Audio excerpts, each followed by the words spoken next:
Alhamdulillah wassalatu wassalamu ala rasulillah. Segala puji bagi Allah subhanahu wa ta'ala, juga salawat dan taslim besar Muhammad sallallahu alaihi wasallam. Bagaimana hukumnya membunuh semut, baik disengaja maupun tidak disengaja, berdosakah? Lalu bagaimana jika semut itu menggigit tubuh kita, lalu kita tepuk mati, salahkah kita? Dulu ketika kecil saya suka bermain membunuh semut dengan kaca pembesar, atau membunuh semut yang ada di buah rambutan yang merumuni makanan, menyiram minyak kawanan semut yang ada di lantai rumah. Apakah nanti di akhirat saya akan dibalas? Lalu bagaimana jika ada orang yang hobinya memelihara burung dalam sangkar? Bukankah sama saja membunuh habitatnya? Baik, ini memang yang tadi tidak disinggung oleh Imam Az-Zahabi tentang masalah membunuh hewan atau membunuh tumbuh-tumbuhan. Ulama menyendirikan babnya, dan itu umumnya dibahas dalam bab jihad, di mana Nabi SAW mengutus pasukan selalu mengingatkan agar jangan membunuh hewan-hewan dan jangan merusak tanaman. Jadi sini masuk dalam masalah merusak tanaman atau membunuhnya.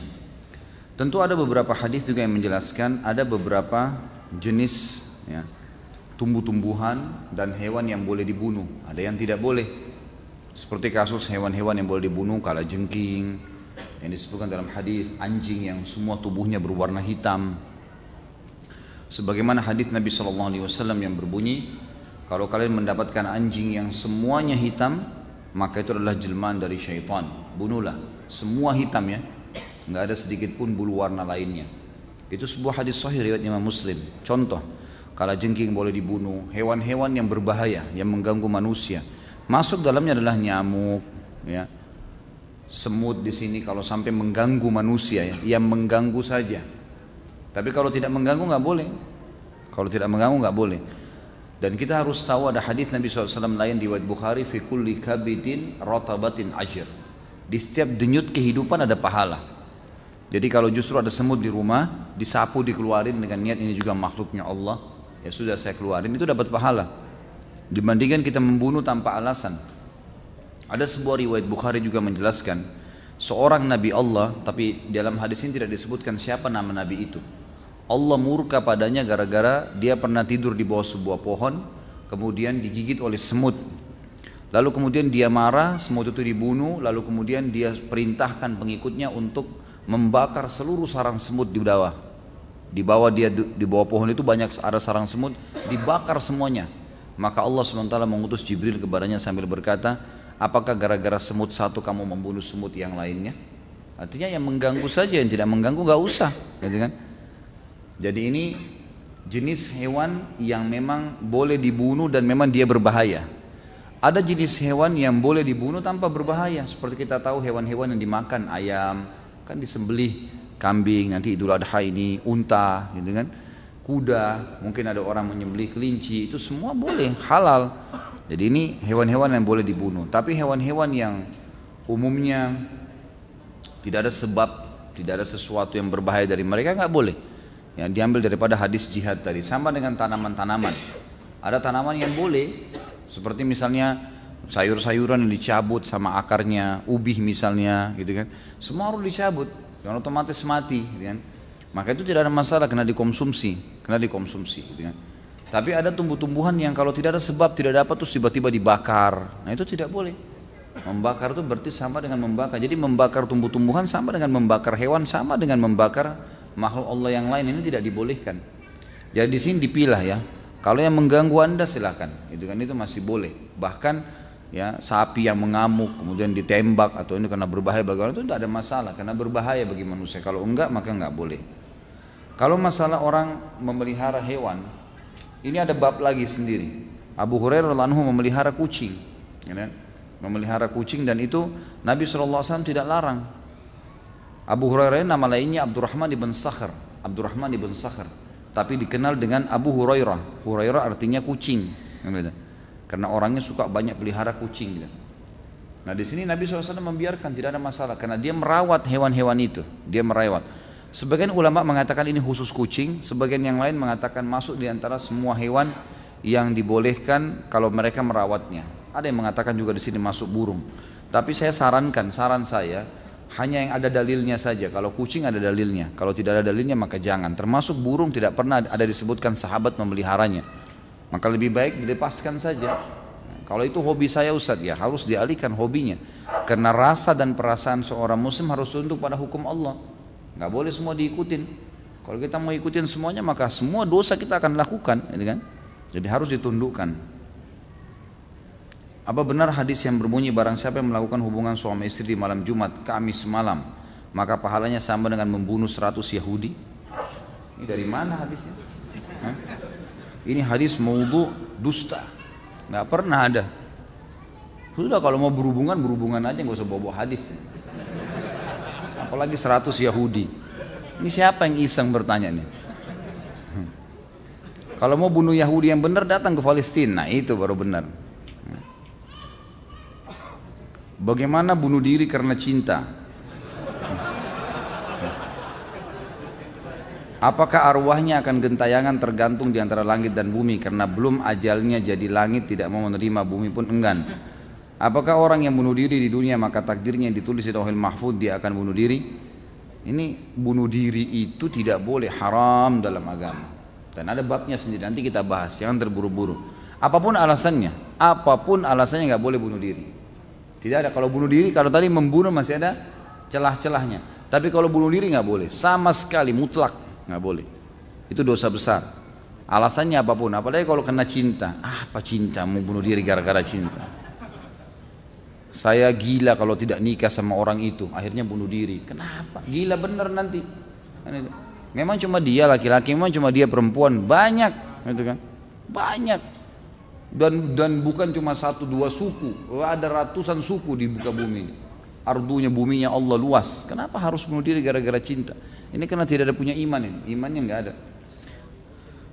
Ada memang hadis yang berbunyi, ruh seorang mukmin akan bergantung antara langit dan bumi kalau utangnya masih belum dilunasi. Itu memang benar. Tapi itu kalau utang, bukan masalah dia bunuh diri. Kalau bunuh diri ya sudah tetap disiksa oleh Allah Subhanahu wa taala di kuburan karena dia melakukan dosa besar, gitu kan? Dan tidak ada namanya ruh gentayangan. Sudah kita jelaskan masalah ini. Nggak ada ruh gentayangan, nggak ada ceritanya kuburan terbuka pocong keluar, nggak ada ceritanya tangan tarik-tarik orang dari kloset, itu tuh dusta semua, nggak ada. Itu cuma sinetron film tuh yang dibuat-buat. Jadi itu semua tidak benar, tidak ada dalam Islam. Orang kalau masuk kuburan, taman dari taman surga atau lubang dari lubang neraka, nggak ada yang lain.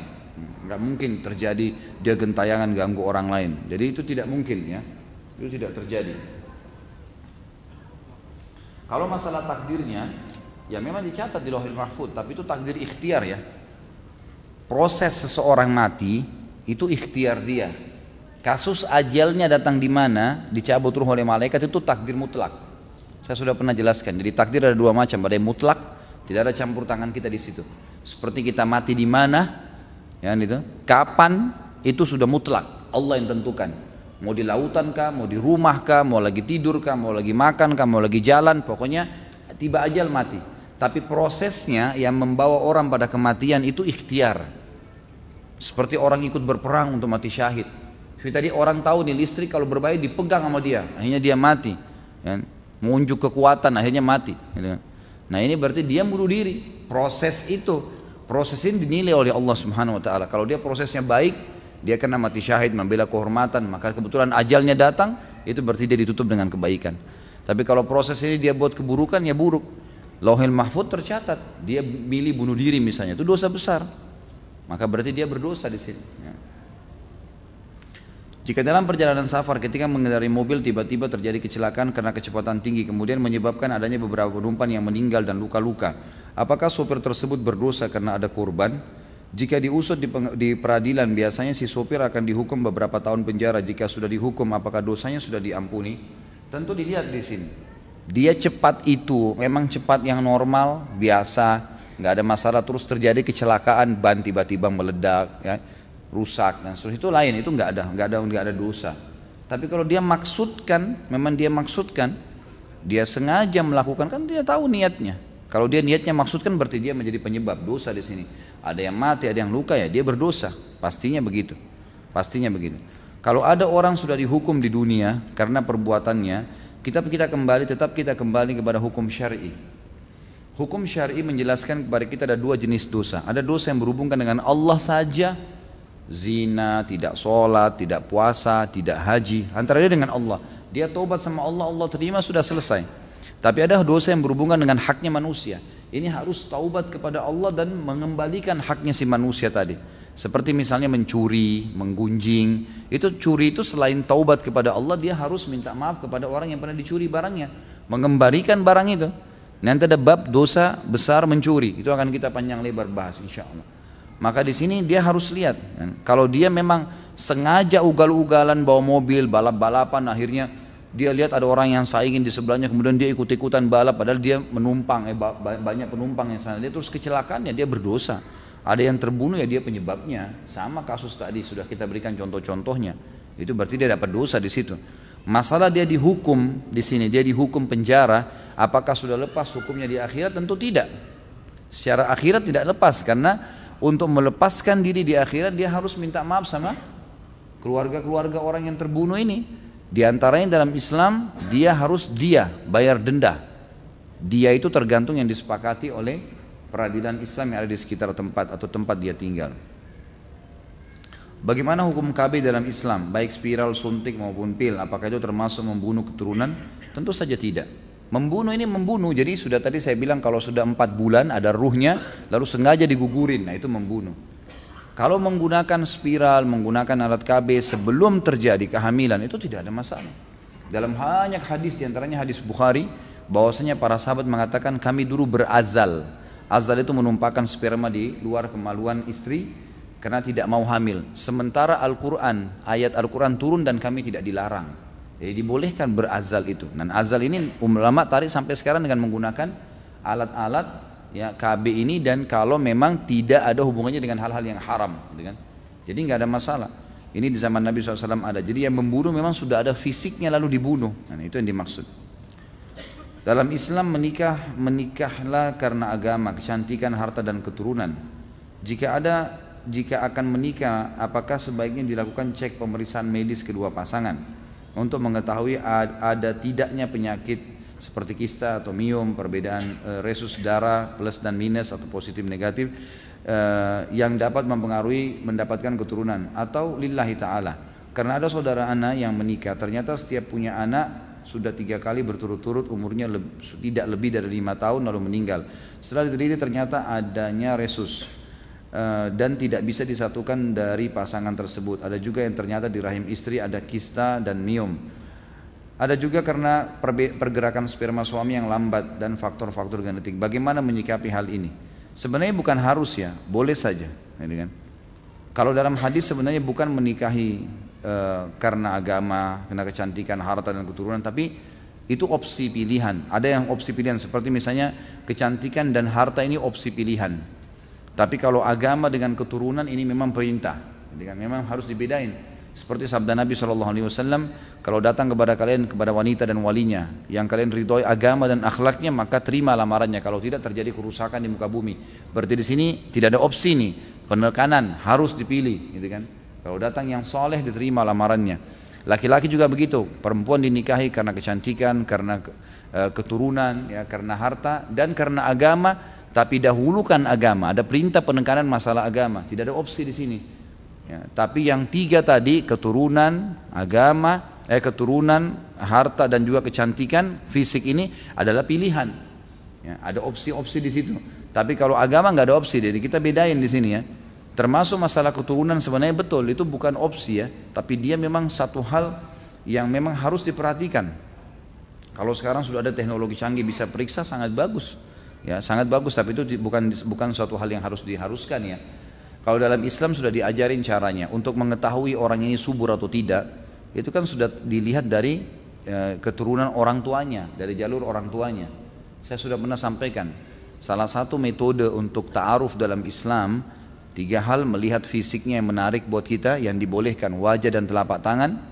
Kemudian kita melihat untuk mengetahui nanti gen kita ke bawah keturunan, baik itu secara fisik subur atau tidak, atau secara karakter. Kita cukup melihat keluarga ayahnya, keluarga ayah laki-laki dan keluarga ayah perempuan ini dilihat. Kalau umumnya mereka subur, punya keturunan banyak, gitu kan. Secara fisik kita lihat mungkin orangnya kita ingin keturunan kita nanti tinggi besar atau berkulit putih misalnya, itu semua dari gen ayah, jalur ayah si perempuan dan jalur ayah si laki-laki. Kalau karakter jalur ibunya, ya, jalur ibu si istri dan jalur ibu si suami, itu sudah cukup sebenarnya, sudah cukup. Tapi kalau ada orang mau mengadakan penelitian atau pengetesan secara medis, itu boleh-boleh saja, nggak ada masalah, gitu kan. Itu insya Allah tidak ada masalah, tidak ada larangan dalam masalah itu ya. Tapi tidak dikatakan salah kalau orang tidak melakukannya, karena ini sudah diajarkan. Dan yang ketiga, kita melihat setelah mengenal keluarganya, kita melihat lingkungannya, di mana dia bekerja. Jadi kalau mau menikah tinggal tanya, kamu kalau weekend kemana saja? Oh, saya kalau weekend biasanya di karaoke ini, biasa di diskotik ini, biasa saya minum bir di sini dan seterusnya, ya sudah tahulah, itu kan. Nah, jadi sudah bisa diambil. Tapi kalau saya kalau weekend ke taklimnya Ustadz Khalid di Blok M, misalnya kan lain. Bagaimana hukumnya orang dalam keadaan terdesak, misal dalam keadaan perang dan akan dirampok atau diperkosa? Haruskah dia melawan sampai terbunuh atau dibolehkan dia membunuh penjahat itu? Bagaimana jika ada kemampuan untuk melawan? Haruskah bunuh diri untuk menjaga kehormatan? Apakah hal ini dibolehkan atau harus pasrah saja? Tentu tidak boleh menyerah, ya kan? Melawanlah, melawan semaksimal mungkin, dan kalau Anda terbunuh Anda mati syahid. Gitu kan? Jadi opsinya adalah kalau memang akan diganggu, akan diperkosa kalau perempuan, dan dia melawan maksimal, jangan pasrah, nggak boleh. Kalau ajal Anda datang, Anda akan mati kok pada saat itu, dan kalau mati dalam keadaan syahid itu luar biasa. Jangan terpengaruh dengan melihat fisik orang yang mati ya. Seperti kasus orang yang kemarin di Masjid Haram kena mati, itu matinya hari Jumat, lagi sujud, lagi haji, luar biasa itu. Artinya gini, saya sampaikan ke jamaah pengajian saya, ada yang sampai nyorotin Saudi buruk dan segala, kok bisa? Itu takdirnya Allah, gimana caranya kita mau salah-salahin? Biar juga dia lagi di Indonesia tuh, tetap mati pada saat itu, kalau datang ajalnya. Malah luar biasa matinya di Masjid Haram. Dan saya dengar sendiri cuplikan dari para pengawas di Masjid Haram mengatakan, ini yang rubuh nih, yang rubuh, itu sesuatu yang secara hitung-hitungan matematika nggak mungkin jatuh, nggak mungkin rubuh dah. Ini secara hitung-hitungan sudah nggak mungkin, ini tercanggih menggunakan alat canggih di dunia, bahan-bahannya luar biasa, sudah sangat luar biasa. Kok bisa gitu? Sampai ada yang mengatakan bukan mustahil dari salah satu orang yang mati itu mungkin berdoa minta mati syahid di haram tuh. Sampai Allah datangin petir, kan waktu itu petir ya, datang petir, hujan, akhirnya rubuh tuh bangunan. Yang tidak mungkin rubuh kalau syahid dengan mati nggak mungkin. Kayak antum lagi berdiri gini, tiang ini tembok sudah dipasang semen, sudah dipasang besi, sudah bagus, tiba-tiba rubuh tanpa sebab. Terus mengenai orang-orang tertentu gitu kan. Emang itu subhanallah, kembali kepada hukum Allah subhanahu wa ta'ala. Bagaimana hukumnya bagi orang yang aborsi sekalipun dalam usia dini 1, 2, 3 bulan sebelum ditiupkan ruh dalam janin? Jika dengan alasan medis bagaimana, dan jika dengan alasan malu karena hubungan di luar nikah termasuk dosa besar kah? Kan sudah pernah saya bilang. Tadi saya sudah bilang kalau dia di bawah 4 bulan belum ada ruhnya, ini masih diperselisihkan oleh para ulama. Kalau dia memang berbahaya bagi si perempuan itu, kalau dia hamil dan seterusnya, maka itu tidak ada masalah karena dianggap belum ada ruhnya, gitu kan. Saya tidak tahu di sini pendapat ulama tentang masalah kalau ada orang yang hamil di luar nikah boleh atau tidak digugurkan, itu di bawah 4 bulan saya tidak tahu. Tapi umumnya pendapat ulama di bawah 4 bulan masih ada, umumnya mereka membolehkan karena dianggap belum ada ruhnya kalau ada masalah. Apa benar Umar bin Khattab dulu pernah membunuh anaknya hidup-hidup? Ini lebih banyak ulama mendhaifkan, melemahkan riwayatnya, gitu. Mendhaifkan riwayatnya. Kalaupun ada yang berpegang pada riwayat ini, itu zaman dulu, zaman jahiliyah. Umar bin Khattab belum jadi muslim. Bahkan Umar mengatakan dalam hadis Bukhari, dulu sebelum saya mengenal Islam saya pemabuk keras. Mabuk. Salah satu opsi, salah satu riwayat yang menyebutkan Umar bin Khattab masuk Islam, dia bilang, waktu saya keluar, saya setiap pagi sampai malam mabuk, minum terus khamr. Waktu saya keluar mau cari khamr, saya melihat Rasulullah SAW lagi duduk dekat Ka'bah. Maka saya pun menyelip-nyelip di antara kain kiswanya Ka'bah sampai mendekati Nabi dan mendengarkan apa yang dia baca. Lalu kemudian Nabi menegur saya dan saya pun syahadat. Salah satu kisahnya. Nah, ada opsi yang ada cerita-cerita yang lain mengatakan Umar masuk dengan cara yang lain, dengan cara adiknya Fatimah yang baca Quran. Tapi seperti itulah gambarannya, gitu kan. Jadi itu apapun yang terjadi, kalaupun dibenarkan, itu adalah sebelum Islam, lain. Sebelum Islam nggak dihitung. Jika di zaman jahiliyah dulu kayak di zaman Fir'aun, jika keluar bayi laki-laki maka dibunuh. Namun di zaman modern seperti saat ini, bayi baru masih di kandungan sudah dibunuh, digugurkan. orang lebih kejam zaman sekarang ya Ustaz? Ini nggak tahu, Allahu a'lam. Tergantung dia kejamnya seperti apa. Ini kapan sempatnya nih ngetik seperti ini, Masya Allah, rapi benar nih. Baru bahas apa sudah disiapin, bab membunuh. Bagaimana dengan hal pembunuhan karakter, berdosakah? Seperti kasus artis dihujat dan sedang diheboh, cuma karena mengatakan ini fitnah, ini masalah fitnah saja. Fitnah lain lagi ya, itu dosa sendiri, nanti akan ada dosanya, ada bahasannya. Jadi tidak dikatakan ini istilah pembunuhan karakter itu kan cuma istilah. Bunuh tadi kita sudah bilang secara fisik sampai ruhnya orang itu hilang, gitu kan.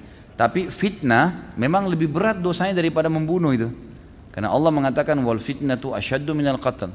Fitnah lebih keras daripada membunuh. Malah itu lebih berat sebenarnya, gitu kan? Lebih berat daripada masalah ini. Kalau masalah mengirim al-fatihah untuk orang mati dipermasalahkan, bahkan dikatakan penganut Wahabi, sedangkan dengan ada ustadz kawakan di TV yang mengatakan Nabi tidak dijamin masuk surga dan tidak wajib pakai jilbab, malah diam-diam saja. Gini loh, kalau saya pribadi nggak usah terlalu terpancing dengan apa yang sedang ada gitu ya. Ini proses, ya proses. Nanti masyarakat bisa bedain kok. Kalau menurut saya nggak usah ikut-ikutan, sudahlah. Biarkan saja berlalu mereka berbicara. Kita sudah tahu mana yang benar, mana yang salah, gitu kan? Udahlah. Untuk apa habisin energi kalau saya itu untuk ribut-ributan, jor-joran? Kalau saya melihat malah ini banyak orang awam di Indonesia yang tidak mengerti, malah sekarang bertanya, oh begitu ya? Malah mereka jadi mau belajar gara-gara itu kan? Jadi itu cara Allah Subhanahu Wa Taala. Apakah menyuntik mati termasuk dosa besar? Misal kejadian karena sakit yang diderita oleh pasien dirasakan orang keluarga dokter yang melihatnya nggak tega, maka pasien tersebut lalu disuntik mati. Lalu bagaimana jika kasus dokter malpraktek karena salah diagnos, salah obat yang menyebabkan kematian, berdosakah? Tentu saja kalau dia disuntik mati, dosa, nggak boleh itu. Dokternya dosa, keluarganya dosa. Tentu saja tidak boleh, ya, tidak boleh sama sekali, itu dilarang, ya, tidak boleh sama sekali ini. Kemudian kalau masalah bagaimana kalau ada dokter yang salah diagnosa, itu ijtihad ya, dia tidak dosa insya Allah. Kecuali kalau dia bodoh, dia nggak tahu tapi sengaja mau tahu, nah, tunjukin kalau dia tahu akhirnya orang jadi mati, nah itu baru berdosa. Tapi kalau dia ijtihad, dia berusaha, dia kasih obat, kemudian salah, dia tidak tahu mungkin tanggal obatnya tertulis masih utuh tapi ternyata sudah expire dan seterusnya, dia tidak sengaja, maka tidak masuk insya Allah. Ustadz, pertanyaan 3 in 1, singkat padat tapi banyak. Jika makmum terlambat masbuk di masjid tapi sholat berjamaah sudah selesai namun ingin mendapatkan fadilah berjamaah, jika ada satu orang yang sedang sholat sunnah ba'diyah, bolehkah kita menjadi dia? Bolehkah jadikan dia imam? Haruskah kita tepuk bahu dia atau merapat saja di sisi kanannya? Bagaimana jika kita jumpai sudah di posisi tahiyat akhir? Apakah kita langsung ikutan saja tahiyat akhir dengan niat di hati sholat wajib? Saya ingatkan kembali ya, pertanyaan kita, bahasan kita masalah membunuh, bukan sholat ya. Itu nanti ada bahasanya sendiri sholat, jangan ditanya tumpah tindih nih. Jadi di sini tentu saja tepuk dia untuk memberikan isyarat. Dia berdiri atau dia duduk, supaya dia tahu. Jangan tiba-tiba dia kaget ada orang di sebelahnya gitu kan. Jadi ditepuk saja, memberikan isyarat. Masalah dia terima nggak terima jadi imam mungkin karena tidak paham, itu nggak apa-apa. Yang penting antum sudah kasih isyarat. Termasuk kalau dia tahiyat terakhir, tepuk pundaknya langsung takbir, duduk tahiyat sama dia. Karena memang dibolehkan mengikut orang yang sholat wajib, boleh ikut. Antum masuk di masjid, imam lagi sholat tarawih, kita belum sholat isya, jangan sholat sendiri, ikut sama imam. Karena boleh orang yang sedang sholat sunnah di belakangnya orang sholat wajib niatnya. Karena pernah terjadi zaman Nabi SAW dalam hadis Bukhari, Abu Bakar pernah sholat menjadi imam dari sahabat yang belum sholat berjamaah karena dia datang telat dan dia sendirian. Waktu Nabi SAW bilang siapa yang mau bersedekah buat dia, saudaranya ini, maka Abu Bakar berdiri. Abu Bakar menjadi imam, padahal Abu Bakar sudah sholat tadi. Berarti hukumnya sudah sunnah bagi Abu Bakar tuh. Tapi karena dia lebih afdal, maka dia pun akhirnya menjadi imam. Ustaz, mohon doakan kesembuhan orang tua saya yang sedang sakit dan seluruh kaum muslimin yang sedang ditimpa musibah baik di Indonesia, ada yang sedang menjalankan ibadah haji, semoga diberikan ketabahan. Apakah orang yang putus asa karena penyakit yang dideritanya atau orang tua tak kunjung sembuh, kemudian beliau berkata, jika seperti ini rasanya saya ikhlas mati saja. Bolehkah beliau, berdosakah beliau? Bagaimana menasihati supaya tetap semangat hidup? Tentu saja semoga Allah Subhanahu wa taala menyembuhkan semua orang yang sakit dari muslimin, mengangkat masalah-masalah yang sedang dihadapi, dan itu terus kita doakan. Saya juga mengajak diri saya dan teman-teman sekalian untuk rajin berdoa. Itu harus kita lakukan memang ya. Semoga saja dikabulkan apa yang dikatakan tadi. Kemudian kalau orang yang sakit dalam kondisi betul-betul dia parah, maka ada hadis Nabi SAW yang berbunyi, jika seseorang, kata Nabi SAW, di antara kalian, janganlah seseorang dari kalian berharap kematian, meminta kematian. Tapi kalau dia betul-betul dalam kondisi tidak bisa tahan, dia mengatakan, ya Allah, hidupkanlah saya kalau mati lebih baik buat saya, dan matikanlah saya kalau mati lebih baik buat saya. Itu yang boleh dikatakan. Atau kurang lebih hampir sama dengan apa yang dikatakan tadi di sini.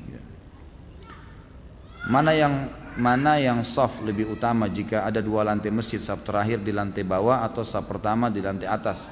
Saf pertama, walaupun di lantai atas, Jadi tetap saja asal dia bersambung, tinggal di bawah atau di atas itu sama aja. Jika ada dua handphone baru, yang lama mana yang akan dipilih? Mustahil yang lama akan dipilih, pasti akan dianggurin, dibuang. Apa ini? Mustahil bisa adil. Apa yang ditanya?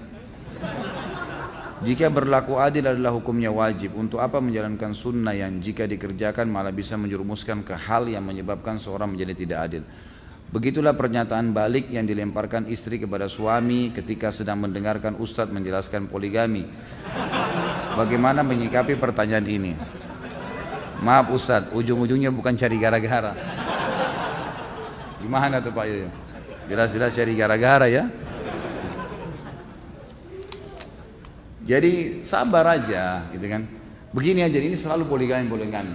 Ini teman-teman yang mau poligami harus jadi ahli perayu. Belajar merayu dong. Masa nggak bisa taklukin istri, gitu kan? Bukan dengan kekuatan, dengan rayuan, dengan hadiah. Masa mesti diajarin? Ya harus bisa lah. Nggak bisa perempuan tuh pakai perasaan. Kalau antum datang mau poligami dengan power, saya akan menikah. Pokoknya nggak mau tahu. Gitu. Nah salah. Jadi ajarin, nggak boleh. Rayulah, taklukin dia, gitu kan? Jadi mungkin dengan bercanda, mungkin dengan ini, mungkin dengan apa saja kebutuhannya dipenuhi ya, itu insya Allah bisa, gitu kan? Gak usah terlalu banyak tanya poligami lah, ya. Nikah aja dulu, lancar dulu. Nanti kalau sudah lancar semua, nah, sudah mau melangkah ke langkah selanjutnya, baru ada praktek khusus sama saya nanti. Pak Ustaz, saya mau tanya, kalau kurban buat orang yang masih hidup, apa ini? Korban buat orang yang masih hidup, orang yang sudah meninggal atau buat diri sendiri, ada dalilnya tidak? Kita kurban atas nama Nabi, boleh tidak Pak Ustaz?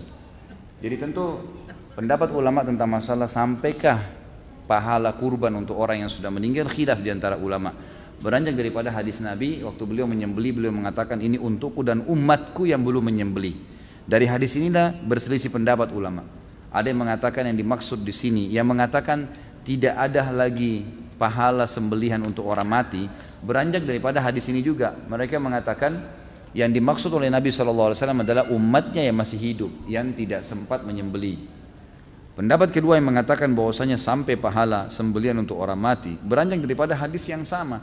Mereka mengatakan yang dimaksud oleh Nabi SAW ini untukku dan umatku yang belum menyembelih, yang hidup dan yang sudah mati. Dan banyak dinukil dari perkataan para salaful ummah. Kalau diantaranya Ibnu Taimiyah pernah menukil perkataan kalau zabah itu sembelihan juga akan sampai kepada orang-orang yang sudah meninggal, karena ada beranjak daripada hadis tadi. Allahu a'lam. Apabila seorang wanita tidak dinafkahi dengan benar selama belasan tahun sehingga si wanita harus meminta makan dan kebutuhan harian dari orang tua si wanita, apakah si wanita boleh mencari nafkah sendiri dengan meninggalkan anak-anak mereka di rumah, anak-anaknya dititip ke keluarga? Bisa. Dan bahkan dia bisa mengambil harta suaminya diam-diam, gitu kan? Itu disebutkan dalam hadis Bukhari. Tapi yang dia ambil hanya haknya. Beranjak daripada hadis Hindun, istri Abu Sufyan, yang pernah mengatakan, ya Rasulullah, Abu Sufyan orang yang sangat pelit, tidak pernah mau tahu kebutuhan saya sama anak saya. Pokoknya nggak pernah kasih duit. Dia pulang cuma tahu sudah ada makanan. Ini super luar biasa. Maka kata Hindun, ya Rasulullah, boleh nggak saya ambil duitnya Abu Sufyan? Kata Nabi SAW, boleh kau ambil, tapi hanya kebutuhanmu sama anakmu saja. Jangan lebih haram, mencuri. Gitu kan? Artinya nafkah itu sesuatu yang kalau tidak ada, tidak bisa jalan roda kehidupan, maka itu dibolehkan. Sebatas itu. Tapi kalau dia mau bekerja misalnya, karena suaminya nggak kasih duit, memang tidak penuhi ya. Lain kalau suami itu memang pas-pasan kerjanya, ya itulah penghasilannya, ya si istri harus sabar, terima itu saja, udah jalanin gitu kan. Tapi kalau memang suaminya sama sekali nggak mau peduli, kayak dalam perkataan ini memang suami nggak pernah kasih, ya di sini ulama mengatakan boleh dia keluar untuk mencari nafkah, minta pada orang tuanya atau dia bekerja. Ya karena memang kalau tidak suaminya nggak menjalankan kewajiban, bagaimana? Dia tidak mungkin bisa hidup dengan cara lain gitu. Mau tanya mengenai kisos. Kita yang tinggal di Indonesia tidak menggunakan kisos, apakah dosa kita tidak diampuni apabila belum sesuai hukum kisos? Misal pencuri seharusnya dipotong tangan, namun hukum di Indonesia hanya di penjara. Bagaimana kita apabila pernah berdosa mencuri? Apakah cukup dengan taubat tanpa dikisos? Tentu saja taubat sudah mencukupi ya. Taubat mencukupi. Kalau dia sudah taubat, insya Allah sudah cukup. Nggak perlu lagi dia dikisos. Nabi SAW seringkali kalau ada sahabat yang datang mengeluh minta dikisos, itu beliau langsung mengalihkan. Sudah pernah saya ceritakan ada sahabiat yang datang berzina, kemudian minta dirajam, lalu Nabi SAW menyuruh dia kembali sampai dia selesai melahirkan. Waktu habis melahirkan datang lagi, kata Nabi SAW, coba kau susuin dulu. Kata para ulama, ini Nabi SAW suruh pulang, kamu taubat deh. Karena kisos itu solusi terakhir, orang yang memang tidak menyesali perbuatannya, gitu ya. Gimana sih? Orang yang memang melakukan dosa dan tidak merasa bersalah, terus aja mau melakukannya. Nah itu yang dihukum dengan kisos. Tapi insya Allah dengan taubat sudah cukup. Cuman kalau antum pernah mencuri, maka harus dikembalikan itu, nggak boleh tidak. Ya. Saya mau tanya tentang teknis sholat saat i'tidal. Apakah yang benar tangan sedekap atau dilepas diturunkan? Saya pernah dengar hadis berbunyi posisi i'tidal kembali kepada semula. Maksud di sini semula sebelum ruku atau sebelum takbiratul ihram. Ini sudah saya bilang, jangan tanya masalah bab lain dulu, dan sudah sering saya jelasin masalah ini. Jadi yang saya sering jelasin bahwasanya hadisnya satu, Nabi SAW dikatakan kalau bangun dari ruku kembali anggota tubuhnya seperti semula. Nah di sini ulama jadi dua pendapat, yang mengatakan seperti semula ini sebelum salam, maka sami Allahu liman hamidah, tangannya turun ke sebelah kiri kanan tubuhnya. Kalau dikatakan anggota tubuh kembali seperti semula setelah takbir, maka kembali ke dada. Dan Ibnu Qayyim rahimahullah sudah menyatukan, mengatakan alangkah baiknya seorang muslim karena dalilnya ada, cuma mereka berselisih penjabaran dari dalil ini, dua-dua dijalankan. Sesekali bersedekap, sesekali dia tidak bersedekap. Saya hidup tapi saya merasa hampa. Ya. Cara mengasah keyakinan yang tumpul hidayah, apa bentuknya? Majelis ilmu, ilmu itu, majelis ilmu seperti ini hadirin, gitu kan? Bukan cuma ini, siapa saja, jangan ditambah. Ini aja masih banyak, saya bingung nih. Jadi majelis ilmu selalu hadirin, jadwalin, bukan cuma di sini, bukan cuma Rabu malam nih, di mana saja ada. Ustadz insya Allah yang kompeten dipelajari. Kalau enggak dengarin, lagi di motor, lagi di mobil, dengarin ceramah. Terus ilmu itu nanti akan mendatangkan iman. Iman ini kalau sudah ada, maka orang lemah menjadi kuat, orang malas jadi rajin, orang miskin jadi kaya, orang penakut jadi pemberani. Iman mengubah semuanya, mengubah semua. Kalau iman sudah ada, luar biasa. Orang buruk jadi baik, semuanya. Ya, iman ini, makanya dengan majelis ilmu itu yang bisa membantu. Kalau antum malas majelis ilmu susah. Saya sering bahasakan pengalaman saya, kadang-kadang saya sehari kalau nggak isi pengajian, saya rasa lain dibandingkan dengan saya selalu isi ceramah gitu, semangat, itu lain. Saya sebenarnya sendiri dalam ceramah seperti ini sedang mencas iman saya sendiri. Kembali lagi saya hadir, kembali lagi saya menyampaikan, kembali lagi saya mengingat riwayat-riwayat, hukum-hukum, jadi terus-menerus rasa tercas gitu kan. Istri saya tahu, saya rasanya nggak pengen ada libur ceramah satu hari pun. Jadi walaupun dalam satu hari cuma sekali saya ceramah, kalaupun saya di rumah, saya berusaha kadang-kadang kalau waktu lowong saya balas SMS atau WhatsApp di mana orang bertanya agama, jadi tersibukkan dengan itu. Ya, majelis ilmu itu penting, ilmu itu yang bisa membentuk keimanan, dan iman kalau sudah ada aman semuanya bisa berubah. Kapan baiknya anak laki-laki disunat atau dihitan? Bolehkah sejak masih bayi? Jika sudah dewasa belum dihitan, apakah tetap harus dihitan?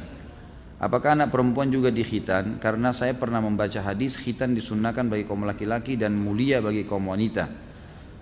Sahihkah hadis ini riwayat Baihaqi? Maka di sini wajibkah perempuan dikhitan disunat juga? Tapi saya tidak tahu bagian apa yang mau disunatnya. Baik.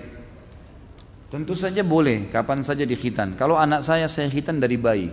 Kalau anak saya pribadi itu dari bayi sudah saya khitankan yang laki-laki, dan alhamdulillah sangat baik gitu kan. Sangat baik. Yang saya tahu juga di zaman Nabi SAW itu bayi biasanya baru lahir sudah dikhitan. Dan itu jauh lebih baik ya. Dia tidak terlalu merasakan sakit seperti kalau dewasa gitu kan. Dan juga ternyata disurvei pertumbuhan badan dan fisik mental orang yang dari bayi disunat itu lebih baik gitu. Maka ini tentu lebih baik opsinya. Kalau perempuan apakah dikhitan, ini khilaf di antara ulama. Ada yang mengatakan dikhitan, ada yang mengatakan tidak. Kalau hadis Baihaqi dihasankan oleh para ulama tadi yang disebutkan, maka ada yang mengatakan dikhitan. Tapi khitan kan itu sebenarnya artinya memotong sesuatu dari kemaluan gitu kan? Makanya dikatakan laki-laki dikhitan dipotong kulit bagian atas. Kalau perempuan pun seperti itu pemahamannya kalau secara etimologi. Tapi ternyata para ulama mengatakan khitan perempuan berbeda ya, itu dibersihkan di bagian tertentu, dan itu biasanya memang bagian bidan, suster di rumah sakit kita sudah tahu gitu. Saya juga punya anak perempuan dan saya tanyakan ke istri saya, maka dia mengatakan anak-anak perempuan ini biasanya bukan seperti laki-laki, tidak dipotong sesuatu tapi dirapikan dengan cara mereka lebih mengerti gitu kan. Allahu alam, saya juga tidak tahu bagaimana, tapi yang jelas seperti itu jawaban dari ya dokter atau bidan yang ada di rumah sakit pada saat anak saya dikhitan. Ada jenis tanaman hias yang memiliki kadar racun tinggi dan sering dijual di pasaran. Tanaman ini juga sering dijadikan buat mainan anak-anak kecil di kampung. Apakah menanam tanaman ini bisa tergolong membuka pintu untuk membunuh? Tentu saja kalau memang kita tahu itu berbahaya ya, maka itu tidak boleh. Sebaiknya memang dijauhi, dihindari. Kalau kita sudah tahu, kita sengaja, apalagi membiarkan orang sampai mengkonsumsinya, berarti kita menjadi penyebab. Pokoknya kita jadi penyebabnya, kita juga terlibat di situ.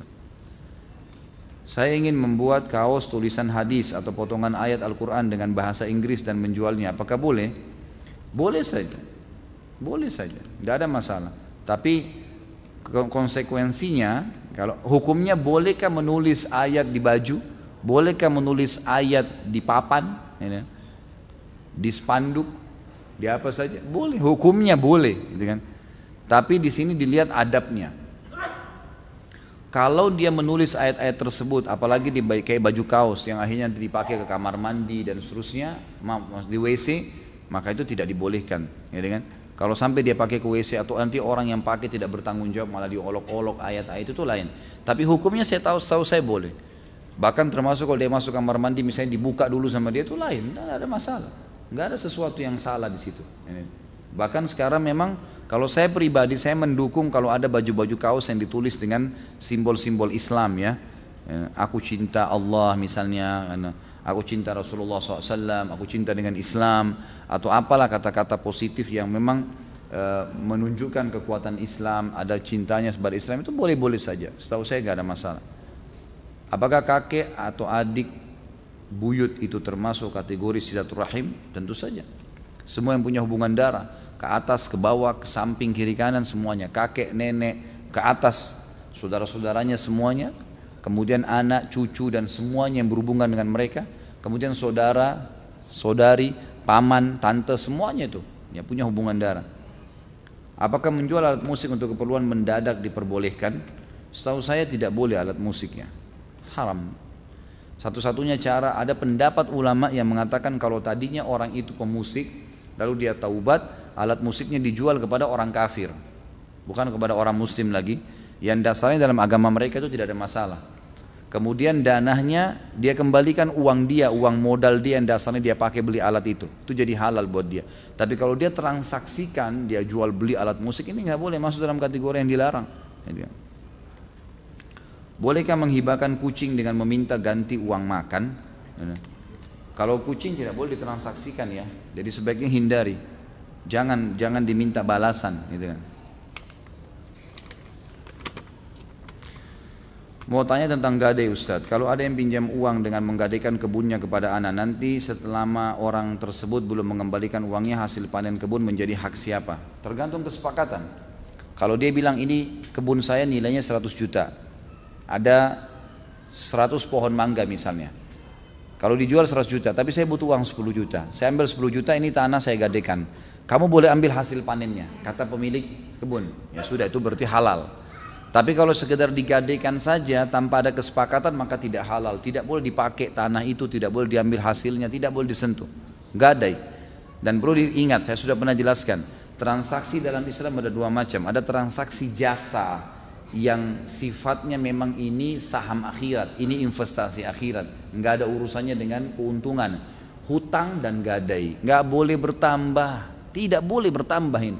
Utangin orang nggak boleh bertambah, itu jasa akhirat, investasi akhirat. 100 ribu ya 100 ribu balik, sejuta ya sejuta balik. Nggak ada juga begitu.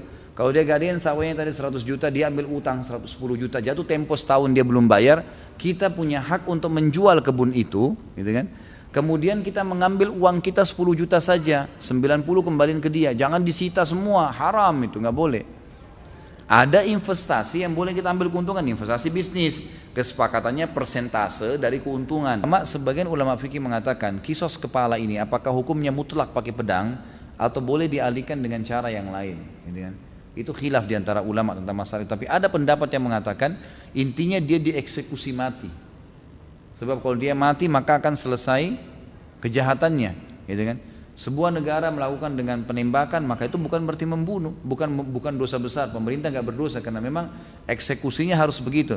Apalagi memang dalam hukum syar'i orang yang sudah menyebar kerusakan memang dipenggal, gitu kan? Memang dibunuh. Maka itu insya Allah tidak ada masalah. Tapi lebih sesuai dengan sunnah kalau dia pakai kisos ya dengan pedang. Mengenai puasa di awal bulan Zulhijjah, apakah pelaksanaannya ini sudah tadi ya? Tinggal 5 menit, 10 menit lagi. Afwan di luar tema. Ya. Apakah bisnis yang dijalankan oleh Abdurrahman ibn Auf selain dari usaha dalam perdagangan, mengingat banyaknya pendapatan beliau pada saat sebelum dan sesudah hijrah ke Madinah? Setahu saya cuma perdagangan. Beliau fokus perdagangan, tetapi perdagangan yang diikuti dengan modal yang halal, kejujuran, dan juga bersedekah. Itu kata kunci dan sudah panjang lebar kita jelaskan. 5 jam tabligh akbar. Kembali mendengar ceramahnya insya Allah akan dapat jawaban. Berdasarkan materi yang Ustaz sampaikan hari Ahad kemarin, Abdurrahman bin Auf pernah mensedekahkan 1 peti emas, bahkan sampai 2 peti emas. Yang ingin saya tanyakan, pada saat itu kemanakah penyaluran sedekah atau zakat pada zaman pemerintahan Nabi SAW di Madinah? Apakah hanya disalurkan pada masyarakat sekitar Madinah saja? Mengingat banyaknya sahabat Nabi yang bersedekah dan jumlahnya tidak sedikit. Setahu saya di sekitar Madinah pada saat itu, di sekitar Madinah. Dan memang saya sudah bahasakan waktu saya bahas tabligh akbar itu, Abdurrahman bin Auf ya sampai masyarakat Madinah merasa hartanya dia adalah harta mereka. Karena hartanya sepertiganya dipakai untuk bayar utangnya mereka, sepertiganya untuk memenuhi kebutuhan mereka, sepertiganya lagi untuk cadangan kalau mereka butuh sesuatu. Terus begitu Abdurrahman lakukan dengan sedekahnya yang sangat banyak. Sampai di Madinah tidak ada lagi kesusahan pada saat dia masih hidup. Makanya waktu dia meninggal, Sa'ad bin Waqqas radhiyallahu anhu mengatakan, telah pergi gunung. Dia ini luar biasa ini yang pergi ini, yang meninggal ini betul-betul yang tadinya memenuhi semua kebutuhan umat. Apakah hak waris seseorang yang membunuh karena lalai menjadi hilang? Seperti yang tadi dicontohkan, seorang istri lalai tidak segera mengepel lantai yang basah sehingga suaminya terpeleset dan meninggal. Setahu saya tentu tidak ya, tidak hilang hak warisnya dia insya Allah. Karena ini memang kelalaian, gitu kan, kelalaian. Ada bahasan sendiri ulama bilang kalau dia sengaja ngambil pisau, dia sengaja menusuk, itu lain bahasannya. Itu pun masih dibahas oleh ulama, tidak ada hubungannya dengan warisan. Bagaimana hukumnya orang-orang yang membunuh dengan sihir dan perantara jin? Sama saja. Berarti dia membunuh kan? Dia membunuh di sini. Bagaimana hukumnya? Nanti kan kita bahas juga insya Allah di bab yang ketiga masalah sihir nanti. Bagaimana hukumnya apabila ada orang yang membunuh dengan ain? Apakah hukum kisos berlaku padanya? Tentu tidak, karena ain tidak kelihatan. Kisos itu dipenggal kepala berlaku pada saat memang kelihatan juga dengan fisik. Ya. Kalau ain itu kan dengan mata dia panas, hasut, kemudian orang jadi sakit gara-gara itu. Kata Nabi SAW, mayoritas umatku meninggal disebabkan karena ain, hasutnya seseorang. Tapi itu tidak ada kisosnya, karena tidak kelihatan dia memenggal atau dia menusuk orang kan gitu. Dia cuma dengan mata hasutnya, orang tidak tahu, maka tidak ada kisos bagi dia. Bagaimana hukumnya membunuh perampok yang sedang kabur karena gagal merampok? Contoh, seorang perampok ketika melakukan aksinya gagal lalu kabur, sementara orang yang dirampok mengejar dan berhasil membunuhnya. Tentu kalau orang sudah lari, gitu kan, lari dalam arti kata tidak ada sesuatu yang diambil, sebaiknya jangan dilakukan. Ya. Mungkin ditangkap, mungkin ini ya iya, gitu kan. Tapi kalau dia belum melakukan, maka itu lebih baik tidak ada eksekusi baginya. Allahu a'lam. Gitu. Karena pernah ada sahabat Nabi, waktu itu dia melakukan satu perbuatan dan hukumnya dirajam. Zina ya, dia sudah menikah, dirajam. Waktu sementara dirajam, dia sempat kesakitan dan dia lari. Lalu ada seorang sahabat mengejarnya, mengambil batu besar, memukul kepalanya, akhirnya mati. Lalu kata Nabi SAW, tidakkah kalian biarkan dia lari? Mudah-mudahan dia taubat dan akhirnya Allah menerima taubatnya. Kata sebagian ulama, keluar sebuah hukum di sini. Kalau sebelum atau sementara eksekusi terjadi dan dia mau taubat, maka itu diberikan. Atau sebelum dia melakukan kejahatannya lalu dia sempat lari, dalam arti kata sudah ada efek jerah, maka sebaiknya dibiarkan. Atau kalau bisa ditangkap, ditangkap. Walaupun ada pendapat ya, berhubungan dengan pertanyaan tadi, ada pendapat ulama mengatakan kalau jelas-jelas dia masuk rumah, dia menjahat, kemudian dia lari, kemudian dikejar dan terbunuh, maka itu berarti yang sedang dihukum, yang sedang membunuhnya tidak berdosa. Dia tidak berdosa, tapi sebagian tidak dia lakukan. Bolehkah melaksanakan kurban tetapi masih punya utang di bank? Mohon solusinya. Bolehkah kurban dengan menggunakan uang hutang atau pinjaman? Tentu saja boleh kalau kita masih punya utang. Bolehkah kita berkurban? Bolehkah kita akikah? Boleh. Asal pada saat tiba masa pembayaran utang kita bisa membayarnya. Misal antum masih punya KPR. KPR ini harus dibayar 10 juta lagi. Setiap bulan 1 juta. Tiba bulan pada saat kita mau bayar 1 juta itu, bertemu antara membayar utang yang 1 juta dengan membeli hewan kurban. Yang didahulukan bayar utang. Tapi kalau bukan di waktu itu atau antum sudah bayar utang, ternyata bayar utang KPR tadi sudah dibayar 1 juta, utang masih 9 juta, tapi bulan depan sekarang masih ada uang lebih untuk kurban, ya berkurban. Karena dianggap antum bulan itu sudah lunas utangnya untuk bulan itu, bulan depan ya urusan bulan depan gitu. Jadi tetap menjalankan itu ya. Masya Allah. Alhamdulillah, besar tulisannya. Seorang suami yang tega terhadap istrinya, membiarkan istrinya mencari nafkah tanpa peduli ia sibuk dengan kegiatan yang tidak bermanfaat. Apa maksudnya? Saya bekerja mencari nafkah, pergi pagi pulang malam tanpa dipedulikan, sementara ia sibuk dengan dirinya sendiri. Dia nggak pernah ikut campur dengan mencari nafkah untuk keluarga. Pertanyaannya apa nih? Apa dia berdosa kali ya? Dia berdosa tentunya. Dia berdosa dengan perbuatan tersebut, dan orang yang tidak memberikan nafkah itu berarti sudah boleh dia minta, yang perempuan sudah boleh minta cerai. Jangan bertahan dengan suami yang tidak jalankan kewajibannya. Dan itu memang itu hukum syar'i. Tapi kalau tetap mau bertahan boleh saja. Ya konsekuensinya menerima risiko itu kan. Karena pernah ada sahabat yang saya pernah ceritakan pulang ke rumahnya istrinya selingkuh, lalu kemudian dia melapor ke Nabi, ya Rasulullah istri saya selingkuh sama laki-laki lain, berzina. Ya. Maka Nabi SAW mengatakan ceraikan. Kalau gitu sudah, dia sudah buat maksiat dosa besar, jangan tinggal sama dia. Kata dia, ya Rasulullah tapi saya mencintainya. Kata Nabi kalau gitu pertahankan, tapi dengan risiko itu, gitu kan? Risiko itu maka harus ditahu, dia harus tanggung risiko itu. Ustaz Khalid semoga tidak tersinggung. Istri saya sudah tertarik dengan pengajian Ustaz Khalid, namun karena Ustaz Khalid poligami, istri saya jadi tidak mau lagi ikut pengajian Ustaz. Sampai saya sendiri jika mengikuti pengajian Ustaz Khalid sepertinya istri saya agak keberatan. Bagaimana cara mendakwahkannya? Hal ini terjadi waktu saya mengikuti pengajian A'agim dulu. Mohon penjelasannya sejelas-jelasnya Ustaz. Ini penutup ya. Sebenarnya saya dalam berdakwah, teman-teman sekalian, yang saya sampaikan ini bukan perkataan saya ya. Apa yang sedang saya sampaikan? Hukum dari saya. Ini teman-teman duduk di sini di pengajian. Ini untuk mendengarkan saya pribadi atau ilmu agama yang sedang saya sampaikan. Ilmu agamanya, bukan karena saya berbicara. Yang menyuruh poligami siapa? Allah Subhanahu wa taala. Saya melakukan juga, saya sebagai praktisi karena perintah Nabi SAW. Berapa kali istri saya tanyakan, kenapa kak poligami? Karena perintah Nabi. Saya katakan begitu. Dan saya selalu mendakwahi dia, mendakwahi istri saya supaya bisa menerima hukum Allah SWT ini, sambil saya doakan semoga hati mereka terbuka. Dan saya melakukan itu. Kalau masalah kasus saya menyampaikan hukum Allah lalu istri anda tidak mau dengar, tidak mau lagi datang pengajian saya, silahkan. Terbuka sekali pintu. Masih banyak selain dia insya Allah yang mau hadir, gitu kan? Ya, saya tidak pernah terganggu dengan 1, 2 orang, 10 orang yang berhenti ikut pengajian, karena saya menyampaikan bukan hukum saya, hukum Allah Subhanahu Wa Taala. Kalau dia mau benar, dia ikutin pengajian, tidak ada hubungannya. Masalah dia belum bisa menerimanya, dia berdoa kepada Allah Subhanahu Wa Taala, karena ilmunya masih kurang, gitu kan? Nggak mungkin karena hawa nafsu dia atau kemauan dia lalu kemudian hukum Allah kita tolak, nggak mungkin itu. Kan gitu, tidak mungkin, mustahil. Siapapun dai yang takut kepada Allah lalu karena dia tidak mau poligami lalu dia mengatakan jangan poligami jemaah, nggak bisa. Allah Subhanahu Wa Taala yang perintahkan, walaupun dia belum mengerjakannya dia harus menyampaikannya, hukum Allah Subhanahu Wa Taala, itu kan.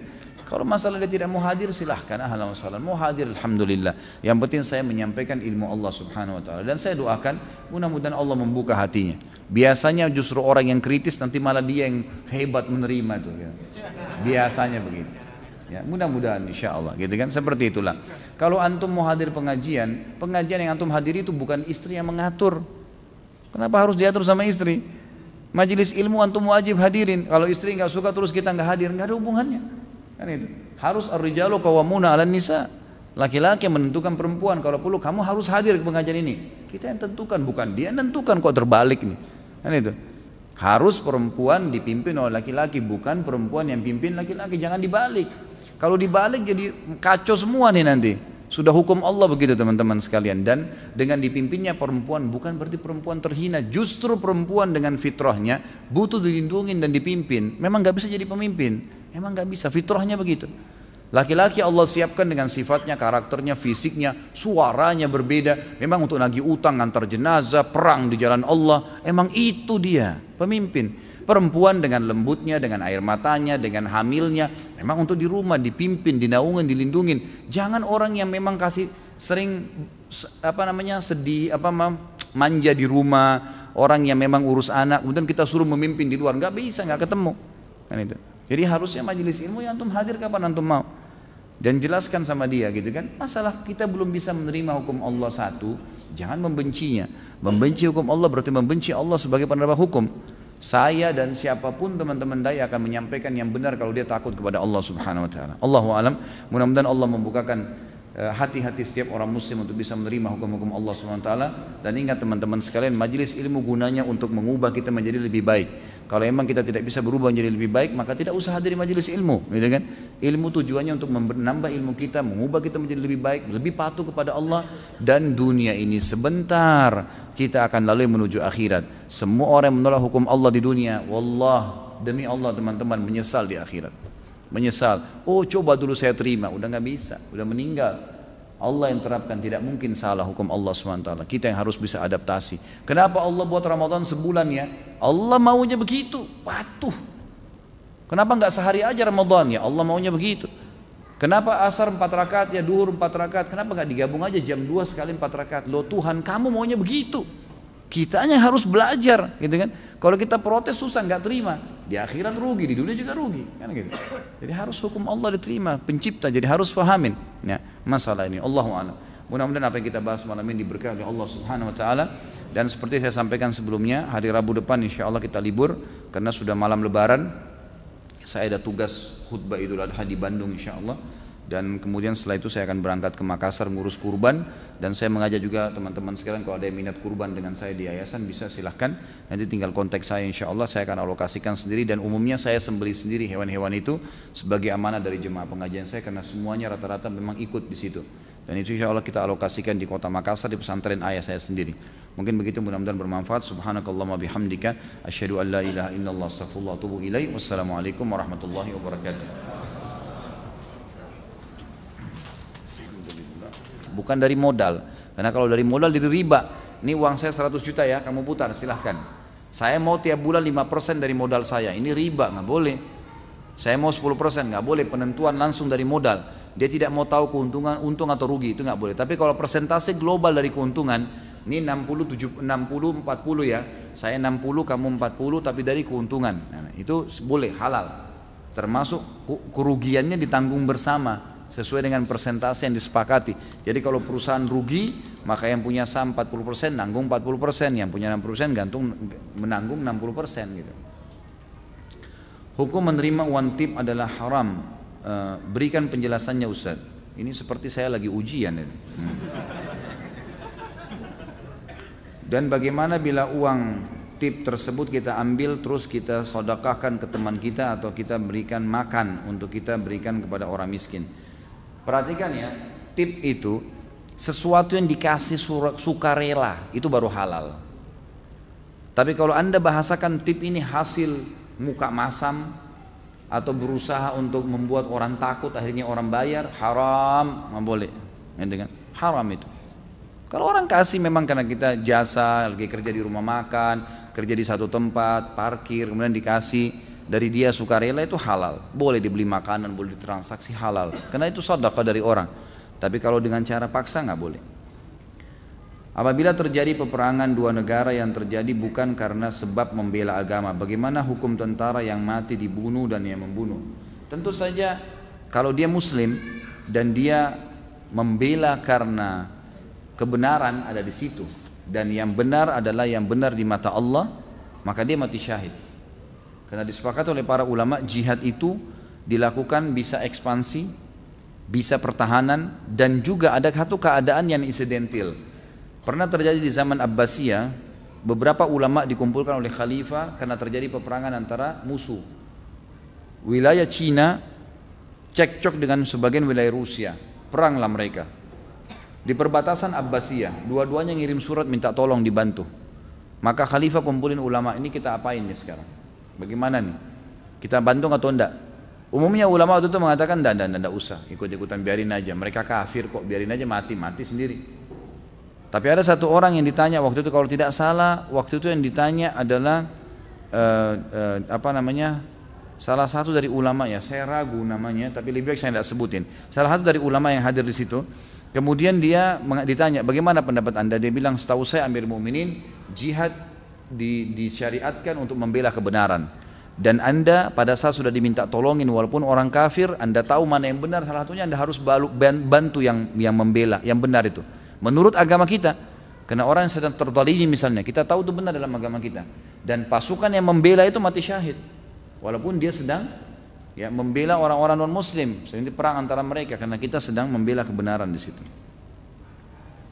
Apa faedah bagi orang yang mengerjakan puasa sunnah Zulhijjah dari tanggal 1 sampai tanggal 9? Sudah saya sebutkan, ini kan hari-hari di mana yang lebih baik daripada jihad di jalan Allah, gitu kan? Dan sekarang kita tanggal 16 September ini masuk tanggal 2 Zulhijjah kalau kalender Indonesia, gitu kan? Karena kita lebaran tanggal 24. Inilah hari-hari emas yang sudah saya jelaskan. Hadis Nabi SAW, tidak ada hari-hari sepanjang tahun di mana amal soleh kalau dikerjakan dalamnya sunnah atau wajib lebih Allah cintai daripada yang dikerjakan di 10 awal bulan Zulhijjah. Lalu para sahabat mengatakan, jihad ya Rasulullah di jalan Allah, apakah itu juga belum bisa mengalahkan amal wajib dan sunnah di 10 awal Zulhijjah? Kata Nabi SAW, jihad pun tidak bisa mengalahkan kecuali seorang laki-laki yang keluar berperang membawa seluruh harta dan jiwanya lalu dia tidak membawa pulang keduanya. Maka sebagian ulama berijtihad mengatakan dianjurkan setiap muslim mengisi hari-harinya dengan ibadah. Di antaranya di siang hari dengan puasa, malam hari dengan sholat malam. Tentu ulama ada yang mengatakan tidak ada puasa 9 hari, gitu kan? Puasa cuma tanggal 9 saja. Ini pendapat ulama. Ada pendapat lain yang mengatakan boleh berpuasa 9 hari itu. Beranjak dari, dan ini dianggap puasa nafilah, puasa tambahan.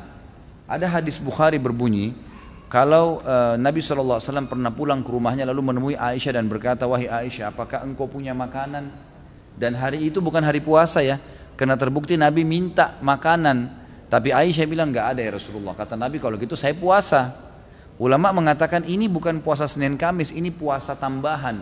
Orang kalau tidak punya makanan terus dia mau niat puasa boleh. Namanya puasa nafilah. Nah karena 9 hari ini adalah hari yang lebih baik daripada jihad, dan ada hadis tadi Nabi pernah berpuasa nafilah, maka dianjurkan puasa semaksimal mungkin karena puasa adalah ibadah yang besar pahalanya, gitu ya. Bila tidak potong kuku dan rambut pada tanggal 1 dan sampai 9 akan mendapatkan pahala seperti orang yang berihram. Apakah berlaku pada orang yang ingin berkurban saja Ustaz? Tentu tidak bisa dikatakan pahala seperti orang berihram. Enggak ada dalil masalah itu ya. Itu ijtihad ulama saja. Jadi nggak ada dalil yang mengatakan orang kalau tidak potong kuku atau tidak potong rambut di 10 awal Zulhijjah sampai dia berkurban itu adalah ya larangan dari Nabi. Kalau seseorang akan berkurban, janganlah dia memotong rambutnya atau kukunya sampai dia berkurban dari tanggal 1 kemarin sampai lebaran nanti, sampai dia berkurban. Sunnah, disunnahkan untuk tidak memotong kuku dan memotong rambut, bukan wajib ya.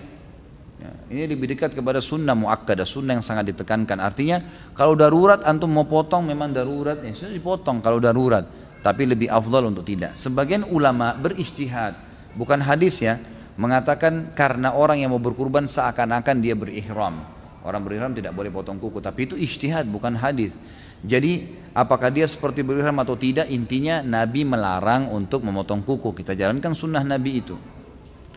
Apa saja sunnah-sunnah dilakukan sebelum melakukan sholat Idul Adha? Apakah sama seperti Idul Fitri? Sunnahnya untuk tidak makan. Sunnahnya untuk tidak makan. Kalau Idul Fitri sunnahnya makan dulu.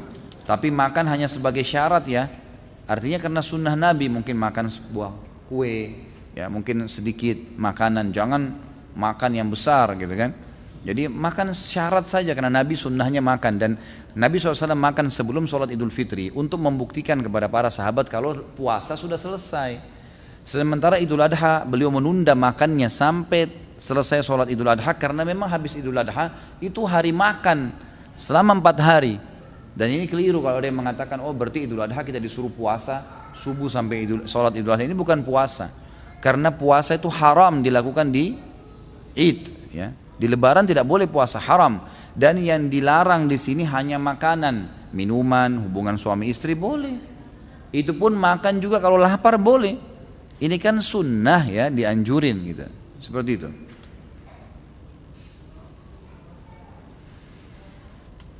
Habib itu apa Ustadz? Dan apa hubungannya dengan Habib di Indonesia? Kok banyak sekali pengikutnya? Kan sudah saya jelaskan dulu. Mereka mengatakan dirinya turunan Nabi SAW. Dan kalau saya pribadi ditanya apakah benar mereka turunan Nabi, saya mengatakan iya. Kalau saya pribadi, karena saya tahu beberapa teman-teman saya memang yang menelusuri jalur nasab mereka dan mereka keturunan Nabi memang ada, gitu kan? Itu benar. Tapi apakah mereka semuanya benar? Ya ini tinggal dilihat secara individu, gitu kan? Secara individu. Kalau yang mengikuti sunnah Nabi SAW berarti benar.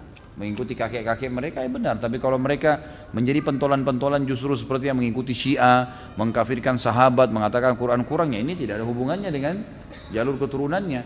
Makanya Nabi SAW pernah berkata, wahai Fatimah, lakukanlah kebaikan-kebaikan karena saya tidak bisa menolong kau di sisi Allah. Sampai bahkan Nabi SAW memanggil Bani Hashim, sukunya, lakukanlah kebaikan-kebaikan. Wahai Abbas, pamannya, lakukanlah kebaikan-kebaikan, patuhlah pada Allah karena saya tidak bisa bantu kalian apapun. Kalau kalian memang melakukan kemaksiatan akan dihukum sama Allah, tapi kalau kalian baik maka dapat syafaatku, gitu kan? Seperti itu.